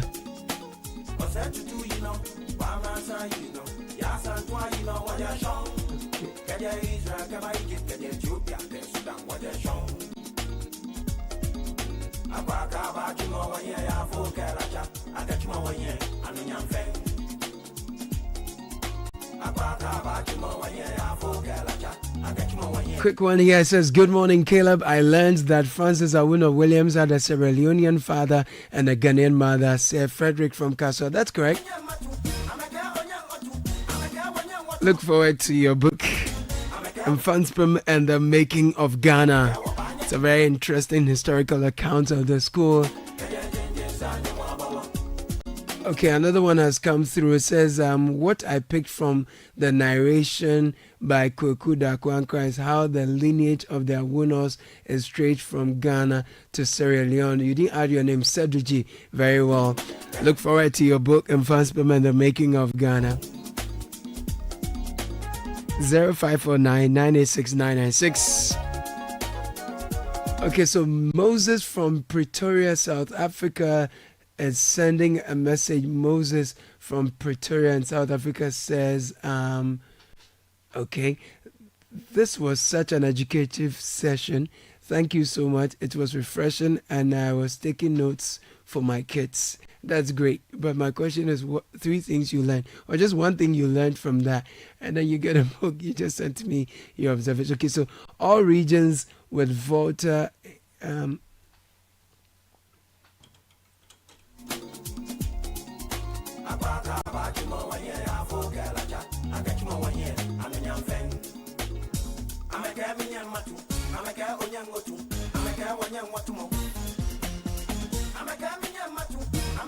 This one says, all regions with Volta inclusive played a role in our political growth. The mixed marriage seems to always come up as a good tool that has played a role in our peace, and old leaders have been there all these years, as shown in the Charles Quest situation. Ganyobi from Kuntu says, send that through. Okay, thank you.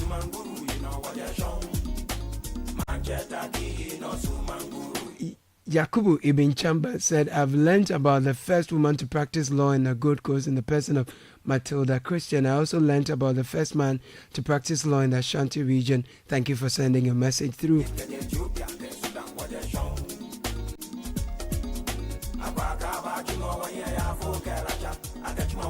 Good morning, Caleb. What I learned is you don't need to be a politician to make an impact in the growth of our democracy. Very well. You didn't add your name though. Good morning, Caleb. I learned that lawyer Tamaklu never went into politics intentionally but was nominated mostly due to his work in the Ashanti part of Ghana. That's true. Please add your names and I look forward to the book. And the final one before we go. What I learned from today's conversation is that both Ewe men were very determined and disciplined. They did not allow their roots as Ewes to limit them, and both of them have their unique personalities which they use to help the nation. Romeo, thank you for that. Many more messages. Unfortunately, that's how we wrap up on today's show. My name is Caleb Kuda. Show was started by Bernardino Koku Avle. Godfred Akotobuafu was here with Susu Graham. Fred Tetejabano produced the show. Edwin Kwao Kofi, thank you. Sheba Araba Benin and Samuel Akom. Godfred Abeko Odum, the richest man, was our man on technical. Now though, Ajubi Riafe Akenton joins us with the news at 10. Good morning, Ajubi. Good morning, Caleb. Hello and welcome to the City News at 10. I am Ajubi Riafe Akenton. Coming up, West African Examination Council releases all withheld results from the 2024 WASI, and Northern Regional Minister intensifies security in Bunkrugu Yoyo district following attacks on residents. The details now.